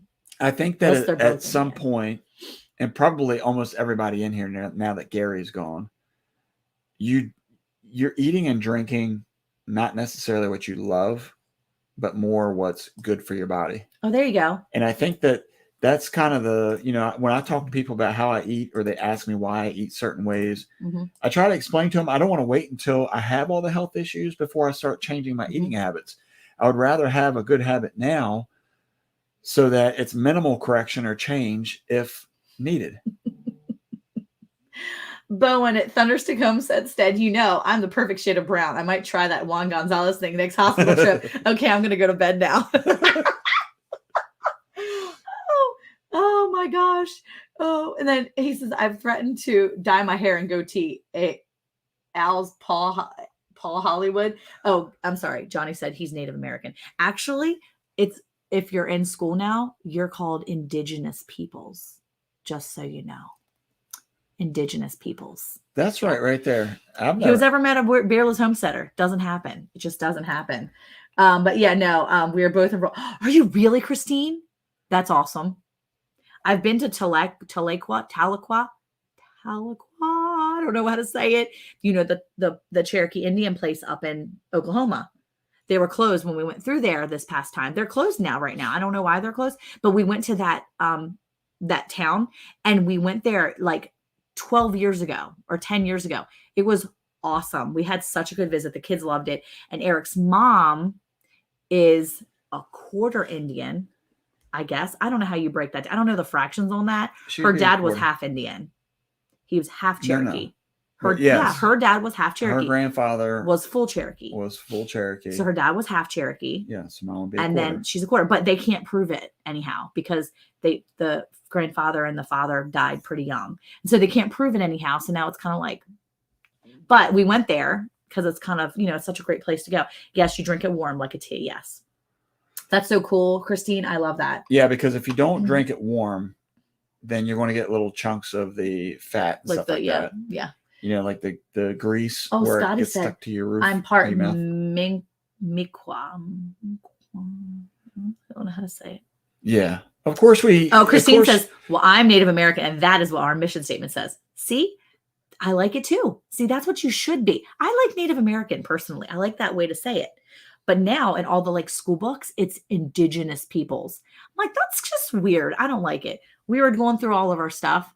We were going through all of our schoolwork last year, and my kids are all sitting around the table. And my youngest, who is 7, he was 6 at the time, and he definitely looks more. Why is everybody trying to look like Juan? She looks closer to Juan Gonzalez. Sarah has a relative named Black Bear, I think, from Oklahoma. Oh, okay. Christine lives in there. I don't know how to say it right. I'm saying it really bad, I'm sure. Anyway, she said chunks. It's just the fat that coagulates at the top a little bit, just a little chunky. It's just a little bit of the grease. I don't get all the grease off of there. It's a little bit of the grease chunks. Yeah. Okay. But really gross. But when you microwave it, it all. Yeah. It depends on what putting butter in a skillet. The Dawes roll states. Okay, so when we did our thing, okay, you're gonna love this. So we were doing our like homestead thing. We were learning about stuff, and we started talking about Indigenous peoples. And I was sitting there with the kids, and I've got my 6-year-old at the time. I've got my 8-year-old at the time. They've all aged up since then. So it was 6, 8, 10, 12, and 14-year-old. All 5 of them boys are sitting around, and we're all doing the schoolwork, and we're working together, and we're talking about, Native Americans, Indians, whatever you want to call them. We're talking about it. Well, we know that Eric's family has a very high percentage of Native American in his family. And we were talking, I was like, oh yeah, blah, blah, blah. You guys, your great grandfather, blah, blah, blah, your great great grandfather. We were, excited. I was super excited about teaching them. So after a little bit longer, we were talking about how the Homestead Act came and really pushed out a lot of the Native Americans that lived there. And I was like, it's really awful. It's really terrible because, a lot of people wanted to find new places to live. And we were having this huge conversation. And like literally my like whitest kid of all the kids, the whitest, the kid that looks more like my white skin, super white. He literally looks Are like we he's talking like, about the one with blue eyes and blonde hair or the redhead? yeah, him and the other one, the reddish one, the one that looks more like the Irish blood that my family has. That's like my family is like 80% Irish. Anyway, he literally speaks up. He's like, yeah, well, he's like, indigenous does kind of sound like a disease, actually. He says, yeah, well, that's because your people stole my people's land, Mom. And I was like, excuse me? I'm sorry, what did you just say? You literally have almost reddish hair. Are you joking me right now? Your freckles say it all, child. He's like, yeah, you stole our land. And the other one, the 6-year-old jumps in. He's like, yeah. He's like, well, I'm the most Indian here. So all of y'all stole my land and my people's land. And I'm like, okay, you guys need to stop. I was literally all of a sudden the black sheep of the family. I became they were literally like messing with me. I have a blonde haired, blue eyed child that was like, yeah, we're indigenous peoples. You're not. And I'm like, that's it. No more school for anybody. You're all going to be dummies. I don't care anymore. Well, Chief Joseph had blue eyes. It's possible. Oh my gosh. No, they literally were like messing with me about being like Caucasian. They're like, yeah, well, your people stole our land. Yeah. Would you mind? You pushed us out. Would you mind scooting over out of the screen, please? Oh my gosh. I'm not even joking. They were so mean. I was like, could you guys stop bullying me right now? I'm feeling a little bit anxious. Like 5 kids. Were they surrounding you? Yeah, they were all around me. I was teaching them. Were they doing their call? No. I just was like, that's it. Okay. What did she say? Teach them to spell casino. Most Irish people came over as indentured slaves. Good to know. Then I'm going to mess with them and tell them that my Irish family that came over here could have been slaves. Therefore, they owe me. Could have been. They owe me now because my people could have been slaves. Might have been. Might have been. Yeah. I don't know, though. It's hard to say. I can trace my people back to Ireland, though. That's pretty cool. LOL. I work with the northern tribes. I don't know what that word says. Should go to work with me one day. Matt Bell. She should go to work with me one day. Tell them I need reparations. Yes, that's what I should have done. But no, yeah, it was really funny, though. But every now and then, the 6-year-old, well, he's 7 now, he'll say, I'm the most Texan. So he's also the only one born in Texas. And words are hard. She said words are hard. So he talks to me all the time and tells me how he's a Texan. He's the only real Texan in the family. Like it's some badge of honor. I don't think he realizes. But it's like he's born with that like pride in him. And then he also talks about how he's Indian. He's native. He's Native American. He is indigenous people. He is Indian. And he actually does look he has like a really nice complexion. Like he's really like this like deep color to him. He doesn't have any freckles. He might actually have a few freckles. All my other kids that are really like fair skinned like me, they all have freckles all over their faces. Ugh. Yeah. What are you even talking about? You literally have freckles too. What? Yeah, all over your arms, all their moles. Never mind. Oh my goodness. He's a Texican. He's something. That's what he is. He is certainly something. He is something. But yeah, no, it's just funny because they were like literally badgering me about how I stole their land. My people stole their land. I'm like, my people or your people? You need to settle down. You're half of me. Did you know that when the Indians captured white people, that some were made slaves or adopted in a certain clan or tribe, like the Turtle Clan or Bear Clan? The only Turtle Clan I know are the Teenage Mutant Ninja Turtles. That's a cool clan, man. I like that. No, one. That was the bad one. They had the Crooked Ninja Turtle Gang. Oh. And that's the bad Turtle Clan. So they had good ones and bad ones. I mean, I'm big on Teenage Mutant Ninja Turtles. Okay. Were they surrounding your wagon? Yeah, they were about to, for sure. I do a lot of work in the Jumanjan Humano Nation of Texas. Jumanjan? Humano. Oh, that's how you say it. Humanan. I know Spanish, but I'm not getting that. Humano Nation of Texas. That's pretty cool. That's awesome, though. Like, I love that. Oh, because Kevin just said his girlfriend's Native American. I saw it up there earlier. I saw it there. That might just be the Mohawk, though. Wait, what? The Turtle Clan was the Mohawk Clan? Or all I know about the Turtle Clans is Teenage Mutant Ninja Turtles back from the 90s, 80s, and 90s. That's all I got for that one. So That's all your people care that's about. all. Yeah, Teenage Mutant Ninja Turtles cartoons. That's it. We're going back to the original, the good stuff. Okay, really quick. Let's see. My poll. Okay, I know it's lame tonight, guys. It's Eric a said lame it's stupid. poll. Do you make New Year's resolutions? And the reason why I was asking this is because Is the poll finished? no, Or it's not is finished. it even 37 moving? votes. 37 votes, and it's 11 to 89%. 11% to 89%. All right. Most people don't make resolutions. And I think that a lot of people don't make resolutions because Ann Dale and I were talking about this one time. And she said she doesn't make resolutions because They're made to be broken. well, she was saying that, why make They're resolutions empty promises. when you're just not going to They're follow lies. through with them. So I don't think that I make New Year's resolutions. I think that one of the things I like to do is set goals, and maybe people maybe that's what it is instead. I mean, I think most people say it's a New Year's resolution. I'm going to turn over a new leaf. It's like promising God you're never going to do such and such if he does something good for you. It's like a barter or something. I don't know. I think for me, I look at it being more of a, I think I'll change when I want or when Jesus makes me. There you go. I think that the New Year's resolution thing for me is more of a goal set. Do I goal set? Yeah, I try to. I think it's cool You're to a see. goal-oriented person. I feel like Christine said lies. We set goals too. I don't want to set myself up for failure, but goals are good. See, and I think that's why people say New Year's resolutions. It's almost like you have to, New Year's resolutions are like these promises that people make themselves and they don't follow through.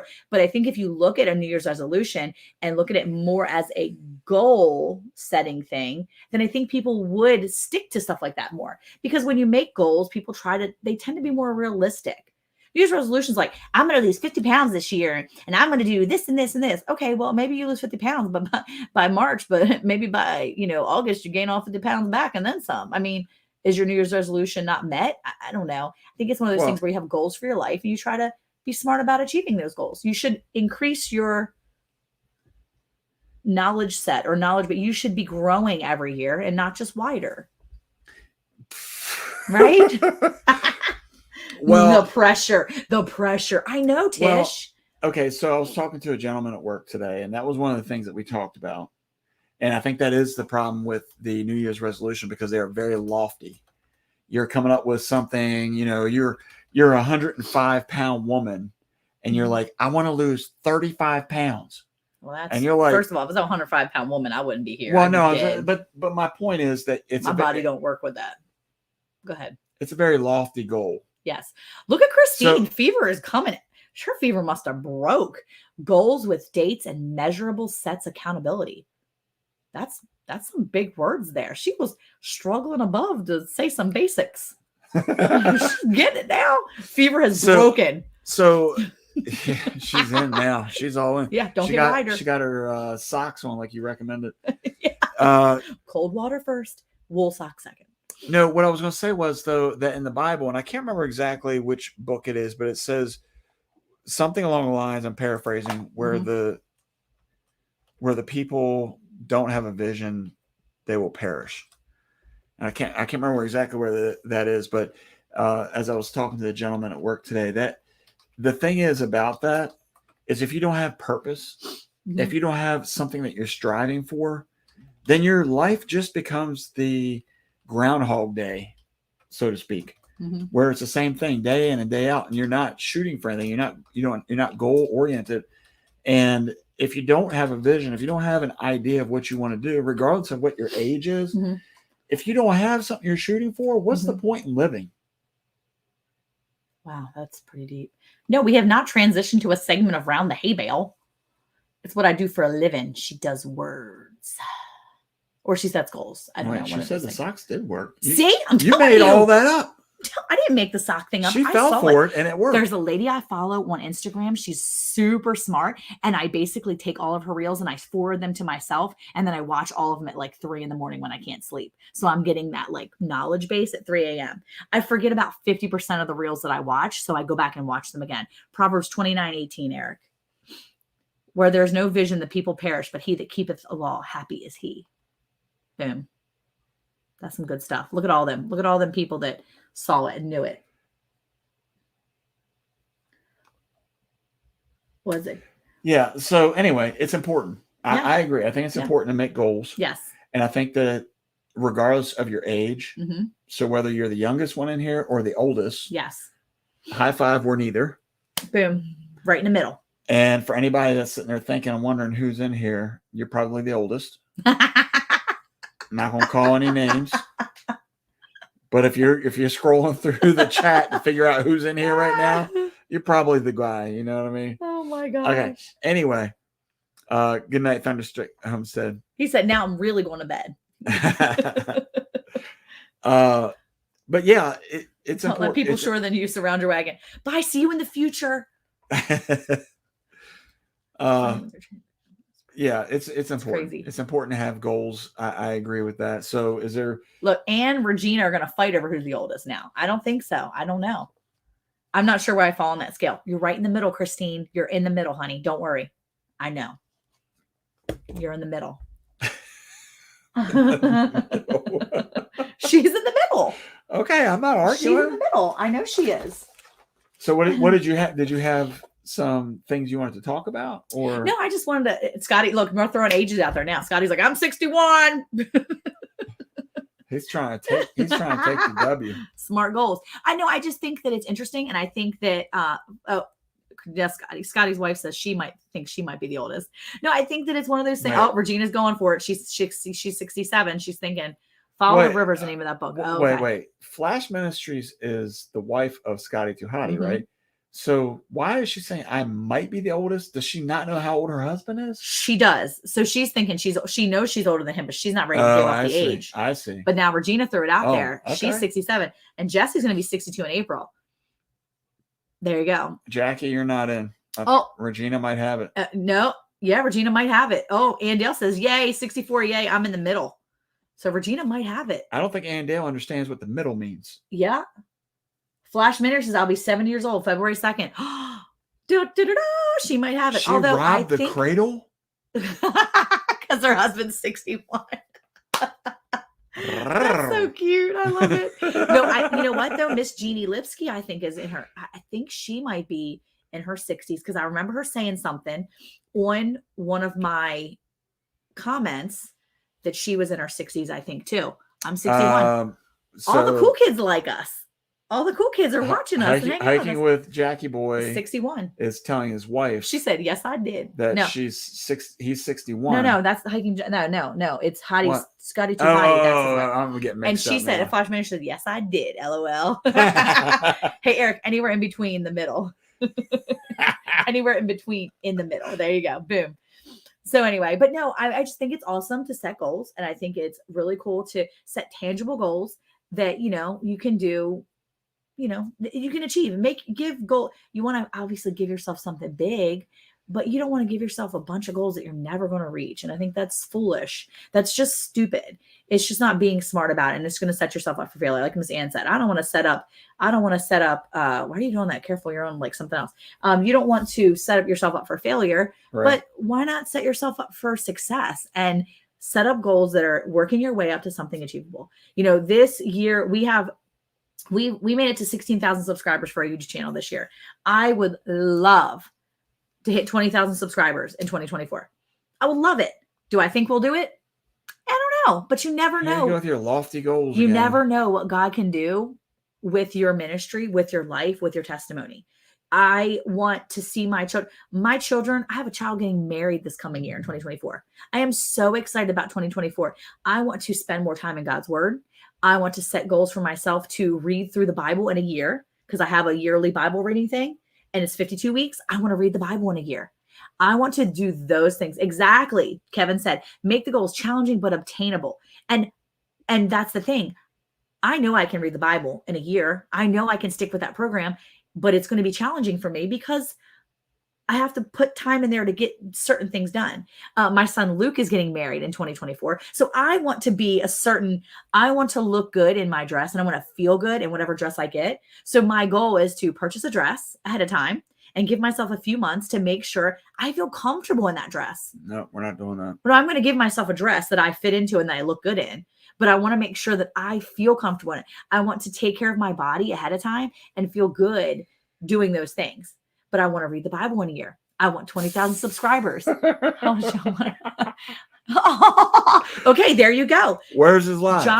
John wants people to show up for his lives. There you go. So When? John, you need to advertise your lives more. I don't even know when his lives are, and I need to go look.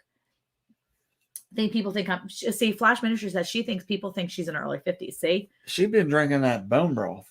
that's probably it. That's I know. Bone That's broth. it. It's got to be. Can I wear sweats to the wedding? Sweats are acceptable. It's in a castle. So flip flops and some sweats would be nice. you can adjust your goals, thus the need for measurable goals. Exactly. So this is Christine's thing. This is her jam right here. And I love that. Measurable goals? Measurable. Yes, this is her. I can tell this is her jam. Okay. Hey, Projects with Paul, how are you? So that was kind of what I want to talk about. And what do you have a goal for this? Do you have any goal this year? This year, meaning like before 2024. in 2024. In 2024. What do you have a goal to do for yourself or for your channel or for anything, for the farm, anything you have a particular goal? You want to build a smoker in 2024? I think in 2024, I want to finish the stupid benches I started. There you go. He started these benches. I'm super excited about it, but it's not stupid. It's going to be a thing. So there you go. Jackie Boy wants to retire at the end of 2024. So at 2024, what goal do you want? Have you thought about at least one thing? Eric wants to finish the benches. I think he also wants to build a smoker. That might be a 2024 goal. Build a smoker. I would like to have not to trash that stop bringing up bad memories. Don't worry, I've got insurance on it that lasts through 2024. So I think we're good. Let's go. I know. I need to do some risky moves out there. Well, they let me. They actually feel bad for me, and they send me this email. It's like, "Hi, Mrs. Bland. We know you use our insurance, and you have time to update it now. You're the only person who has taken us up on the offer of replacement." Jackie said she wants to get under 300 pounds. That's a great goal. If you want to get a certain goal, I mean, say it out loud and do it. Say it out loud and do it. Just do it. I want to make more quilts in 2024. That's the thing. I have learned to embroider this year, and I want to be more intentional with learning how to do different things and making sure that not only do I read the Bible this year, I want to feel good in my dress for the wedding that's coming up in a year, basically. But I also want to make sure I find time to do some hobbies for myself and do that kind of stuff. 10 months. 10 months is his wedding. I know. That ain't a year. That's exciting. It's going to be happening fast, girlfriend. But I want to be able to do those things. Monica is the first person to purchase an extended warranty plan for a drone. Yeah, I probably am. They were like, remember when you bought that 3-year drone insurance? We're going to extend it 2 more years for you, honey. I'm putting some miles on that drone. Yeah, I didn't know you could buy extra years once your original 3 are up. You can. Boom. Mostly my school kids say that you look in your 30s. I bet you do. Well, yeah, you kind of do actually, Jackie. You're looking kind of young over there. Project with Paul says, finish your home edition and start another one. I love that. See, it's just those little things. Oh yeah, Jackie, you definitely look in your 30s. You're so cute. But that's the thing. I think it's one of those things that if you just be smart about it, you're not going to set yourself up for failure. So I don't necessarily make New Year's resolutions. Oh, look, some people are going to make them now. So does that count as a New Year's resolution, or is that goal setting, or is it one and the same? I think they're kind of the same. I think a New Year's resolution, most people just think is like an empty promise. But I think if you look at a New Year's resolution as setting yourself a goal, then I think it can be a positive thing. One of my friends has a visual goal board with pictures of their goals and prioritized order. She and her hubs have individual personal boards and a family board. It's the power of filters, Jackie says. Well, when I sold 31, one of the things they did was they said, create a vision board each year. And they always wanted to make you create. And I did. I created a vision board. And I'll never forget, in 2020, I set a goal to become a director. And that was it for me. I was ready to become a director. I wanted to have my own team and run my team, but I was so scared. And in February of 2020, I went away on a trip. I set a vision board up. Of course, everything crashed down around me right after that. But in June of 2020, I became a director, and I was so excited that I did. And it was a goal that I physically set for myself. And I don't normally do that kind of stuff, but I was really happy to watch that vision board kind of come to life. And I didn't get everything on that vision board, but man, it was such a cool thing to start seeing these pictures of what I had dreamed about kind of become a reality. And it was really neat to see that. And it's not something I've done before that. I've really only done it a couple times after. But I will say that, creating really good, tangible goals, it really feels great when you check it off your list. I'm a list maker. I like to list. I create a vision board, but I couldn't see it. But I'm a list maker, so I like lists. So when I check off my list, that's a good thing. I like when I make lists, not when Eric makes lists for me. I was going to say, had to clarify that really quick because Eric will be going in there making me a list of chores that we need to do. So I bought my son a drone like 3 or 4 years ago. And after that Christmas, we never took it out of the box again. Maybe I should make the goal to take it to the park and learn how to use it. Yes. See, good goal, Jackie. Totally, totally something you can do for yourself. And it's not something that's ridiculously difficult. It's getting out of your comfort zone and learning how to do something new. I want to say that maybe you're looking at it wrong. It's not chores. It is chores. When you write that stuff for me, it's chores, not goals. It's goals. Show Project with Paul what you're eating. He's eating chocolate dipped coconut balls or peanut butter balls. They're dips that his mom makes. So anyway, he's chomping on all the Christmas goodies is what it is. So yeah, I think that I'm excited about all this. I'm excited about a new year and creating new goals and watching things happen. And if I don't read the Bible in a year, I'm not going to freak out on myself and think I'm a failure. Oh, like, there you go. Like Dave said, like driving the tractor with hay. I learned how to drive the tractor and put out hay this year, and I've done it by myself. And I was so excited. And, I've done that. So I don't need to worry about learning to do that anymore or practicing either. No. Hey, everyone, got to go, but had fun talking to you thank you so much for coming and joining us. I appreciate it. It's nice best to have 70-year-old visitor we've ever had. She's not 70 yet. February 2nd, baby. Close enough. See ya next year. I love saying, my favorite thing is when it's New Year's is like when my family in Maryland, they call me and they're like, Happy New Year. I'm like, how's the future? Is it awesome? I know it's stupid, but I always like it because I don't know. It's just my mom in Maryland now, but she's not going to be in Maryland this year for New Year's. She's going to be here with us. She's entering the future a year late. I'm going to start a second channel where the videos are all created using AI. Nuh-uh. No, you're not. That'd be so weird. 2 years later on the tractor. Yeah, exactly. 70, but a mind of a 25-year-old. Love it. Comfort zone or danger zone? True. Okay, so wait, really quick for everybody goes, because we still have a few minutes. Okay. I have a would you rather New Year's edition. Are you ready? Would you rather? Wait, are we doing this now? Yeah, right now. I'm going to get some snacks while you're doing that. Okay, just a couple. Ready? Would you rather have an extra week of winter break or an extra week of summer break? Like if you were getting off winter break of school or getting off of work Summer's and you had lame. break. Would you rather have a week extra in winter or summer? Winter. I already said it 13 times. I would rather extra summer. I'd rather have an extra summer. You break. want an extra summer? I love summer. Okay. When it's 100 billion degrees outside? Tish says summer. No, she says winter. Jesse says winter. Andale says summer. Jeannie says winter. Projects with Paul is saying summer. Jackie and I, summer. I got you, girl. Oh, John is going with the summer. John and Sarah, I'm going to assume. She likes the summer because there's gardening happening. Winter for Regina. And every day's a Saturday for us. So it doesn't even matter, Jesse's girl says. Lisa's like, every day is a break. So I don't really care. Shouldn't care. Every day is break. Winter, spring, summer, or fall. I'm bummed because Eric hasn't let me block anyone the whole year. If we get to 20,000 members, like if we get to 20,000 subscribers, there's definitely going to be trolls. That's going to be a goal, to get a couple trolls that Jesse can break. Oh, your mother will be here next week. Eric. What? She watches these. Oh, no, I didn't mean it like that. You took it all wrong. Fall for Kevin. Right on. Paul says, I'm a hot weather guy. Yeah, I'm a hot weather gal. I get it. I'm with you on that. I like the hot weather. Okay. Ready for this? Okay. Would you rather have skin like a pineapple or skin like a coconut? Ooh. Could you imagine if you were prickly like a pineapple? Or hairy like a coconut? Or you don't have to wonder. Monica. What would you rather have? Skin like a coconut or skin like a pineapple? I think I'm more of a pineapple gal. I'm a little prickly sometimes. Not a hugger. I can be a hugger, but I feel like I'm more of a pineapple. Jeannie says neither. No, you have to pick Question one. mark? You Neither. have to pick one. If you were picking one, coconutty or pineapple-y, what kind of skin would you want? Pineapple skin or coconut skin?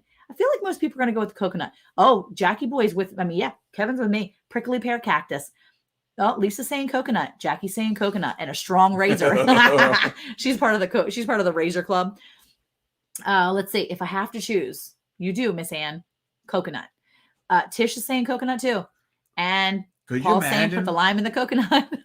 Do you know how amazing you Regina and I, pineapple. You know how amazing you would smell though? If you were a pineapple or a coconut, you would smell amazing. Pineapples smell delicious. Yeah. Coconut. Do you remember how hard it was for Tom Hanks to break into that bad boy? That's true. You would be invincible nearly. Jeannie and I are going with the pineapple. She's going to pineapple. How about a cocoa apple? What's a cocoa apple? It's probably one of those new hybrids, those genetically modified things. Okay. Ready? Would you rather have to crawl everywhere or cartwheel everywhere? Oh.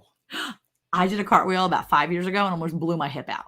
Probably. We had to take you in. I feel like, Sarah says coconut. Yes, she's definitely coconut. She's too sweet to be pineapple skin. She's too sweet to be pineapple is like a prickly. Pineapples do expire. That's true. Crawl. Would you rather have to crawl everywhere or cartwheel everywhere? I feel like I would rather have to. I don't know. Both of them means your hands are on the ground though. Ugh. But I don't have great knees. Hey, Gather Together Homestead, how are you guys?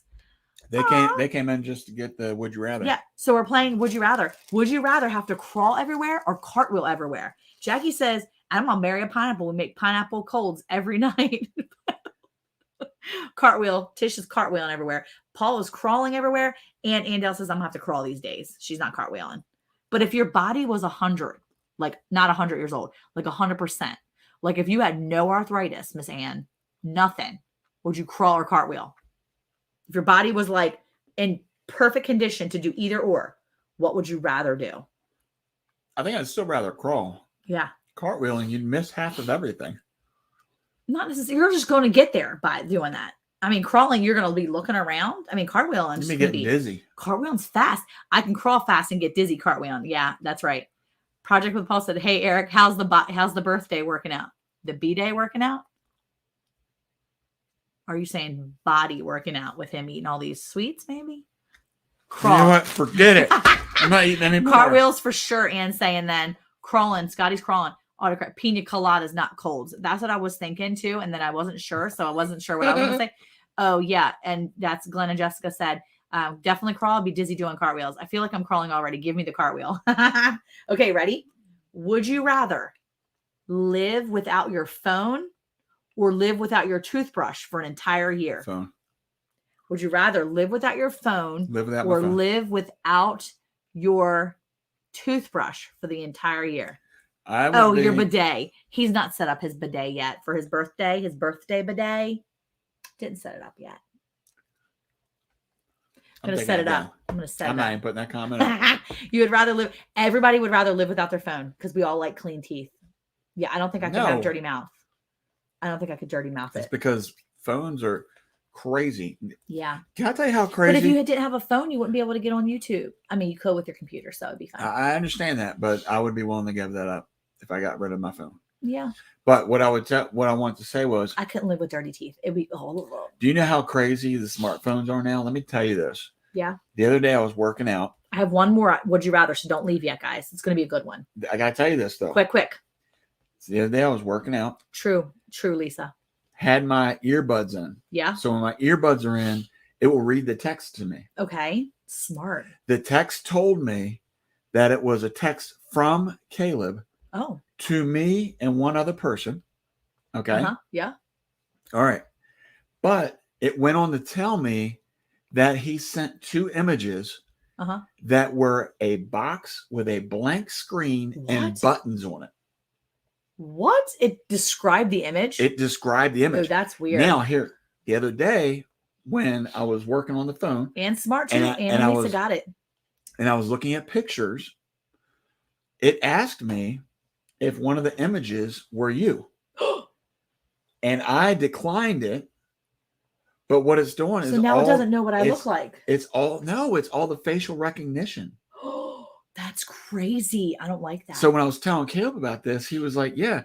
He said, if you go into your pictures and just search, you can search anything. Like, so yeah, I know. He put in cow. You can put up cow. And he put in Luke's name. Yeah. And there was a video where like this part Uh-huh. of Luke was seen, just this side. And showed it was Luke. in the block of every video and picture That's crazy. that he had on his phone, So crazy. whether it was a text that he received or in his. So he wants. Jesse said he would rather live without a phone than he can get 1 year of his life back. Nick is in here from Arizona Highland Homestead. How are you? What's I going bet you on? Glenn and Jessica's kid is like the baby's like old baby now. It's gonna be a big baby now. Oh my goodness. New puppy day for your ranch. Oh my gosh, that's awesome. I love it. What kind of puppy? Okay, hold on. I had to Google photos of show names of people in the background of pics while we were in Italy. Wow. Okay. One more. Would you rather? Ready? One more? Would you rather? Okay. Because we only got a few minutes. Would We you have rather 30 seconds. Go. experience New Year's Eve in the year 1500 or 2500? 1500. Would you rather experience New Year's Eve in the year 1500 or 2500? Jumping into the future 500 years, give or take, or going back, give or take 500 years. I would do 1500. And the reason why is because they probably didn't even celebrate it. And I think New Year's is one of the lamest holidays of the entire year. You probably did celebrate going into a new year. Yeah, they would have been like, hey, hi. No, hey, you don't have to do anything special. We just have a party so we can get together with people. That's what we do. Probably Paul said 2,500. John says 2,500. Jesse says 2,500. Jeannie's going back. With me. And Tish is not sure about that. She's freaking out about the whole phone thing because he said one of your cameras is spying on you at all times. Glenn and Jessica said 1,500. And Dale's going back in time. Lisa's going to the future. And Scotty Too Hottie's going back in time. He's going to 1500s. I think I would probably rather go back to 1500s. Although I'm just not sure. I'm just afraid of what 2,500 would have. So 1,500, same reason as Eric. Lame. Or Eric is lame. Are you saying Eric is lame? What?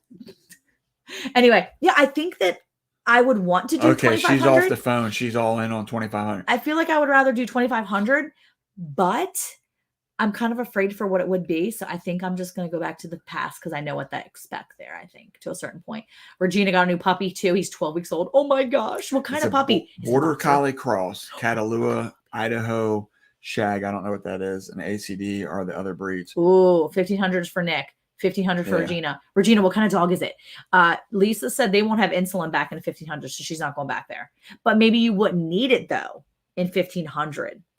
Yeah, we can't put all those stipulations in it. I like the thought of horse and buggy though.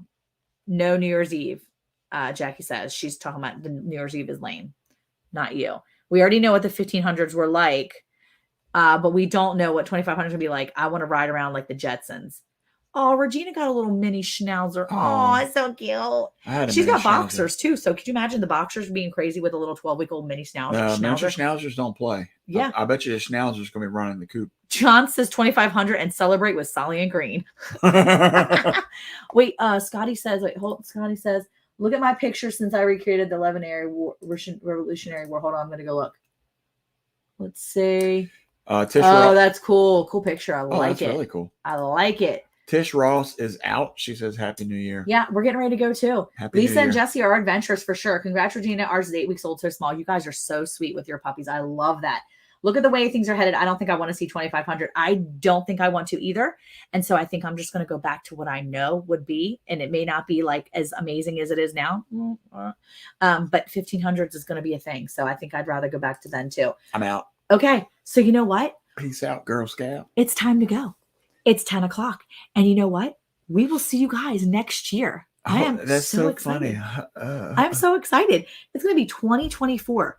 Like I remember in 2000 when I thought, oh my gosh, in 2024. Y2K. I remember in 2000 when I was about to have Caleb, my first son, my first child. And I remember thinking, oh my gosh, it's the year 2000. When it's like 2024 or 2025, I'm going to have like a 24-year-old. That's crazy. My kid's going to be older than I am right now. Like I remember thinking those things, and it's about to be 2024. And my oldest is going to be 24 years old. It's crazy. And my second kid's about to get married in 2024. Big year. I am super excited. And I'm really excited to continue on doing what we're doing here. I love this channel. I love being able to do this stuff with you guys on Thursday nights. I love being able to hang out. And I just thought of a goal. What? I don't want to be cut off next year. Nah, it's not happening. Hey, you know what? Wow. Who loves hanging out with our friends one more time in 2023? Farmers do. And farmers' wives do too. Thank you guys so much. I know I'm getting old, Jesse. Hey, we love you guys. Thank you so much for coming in here. See you in the future. What? Yeah, the future.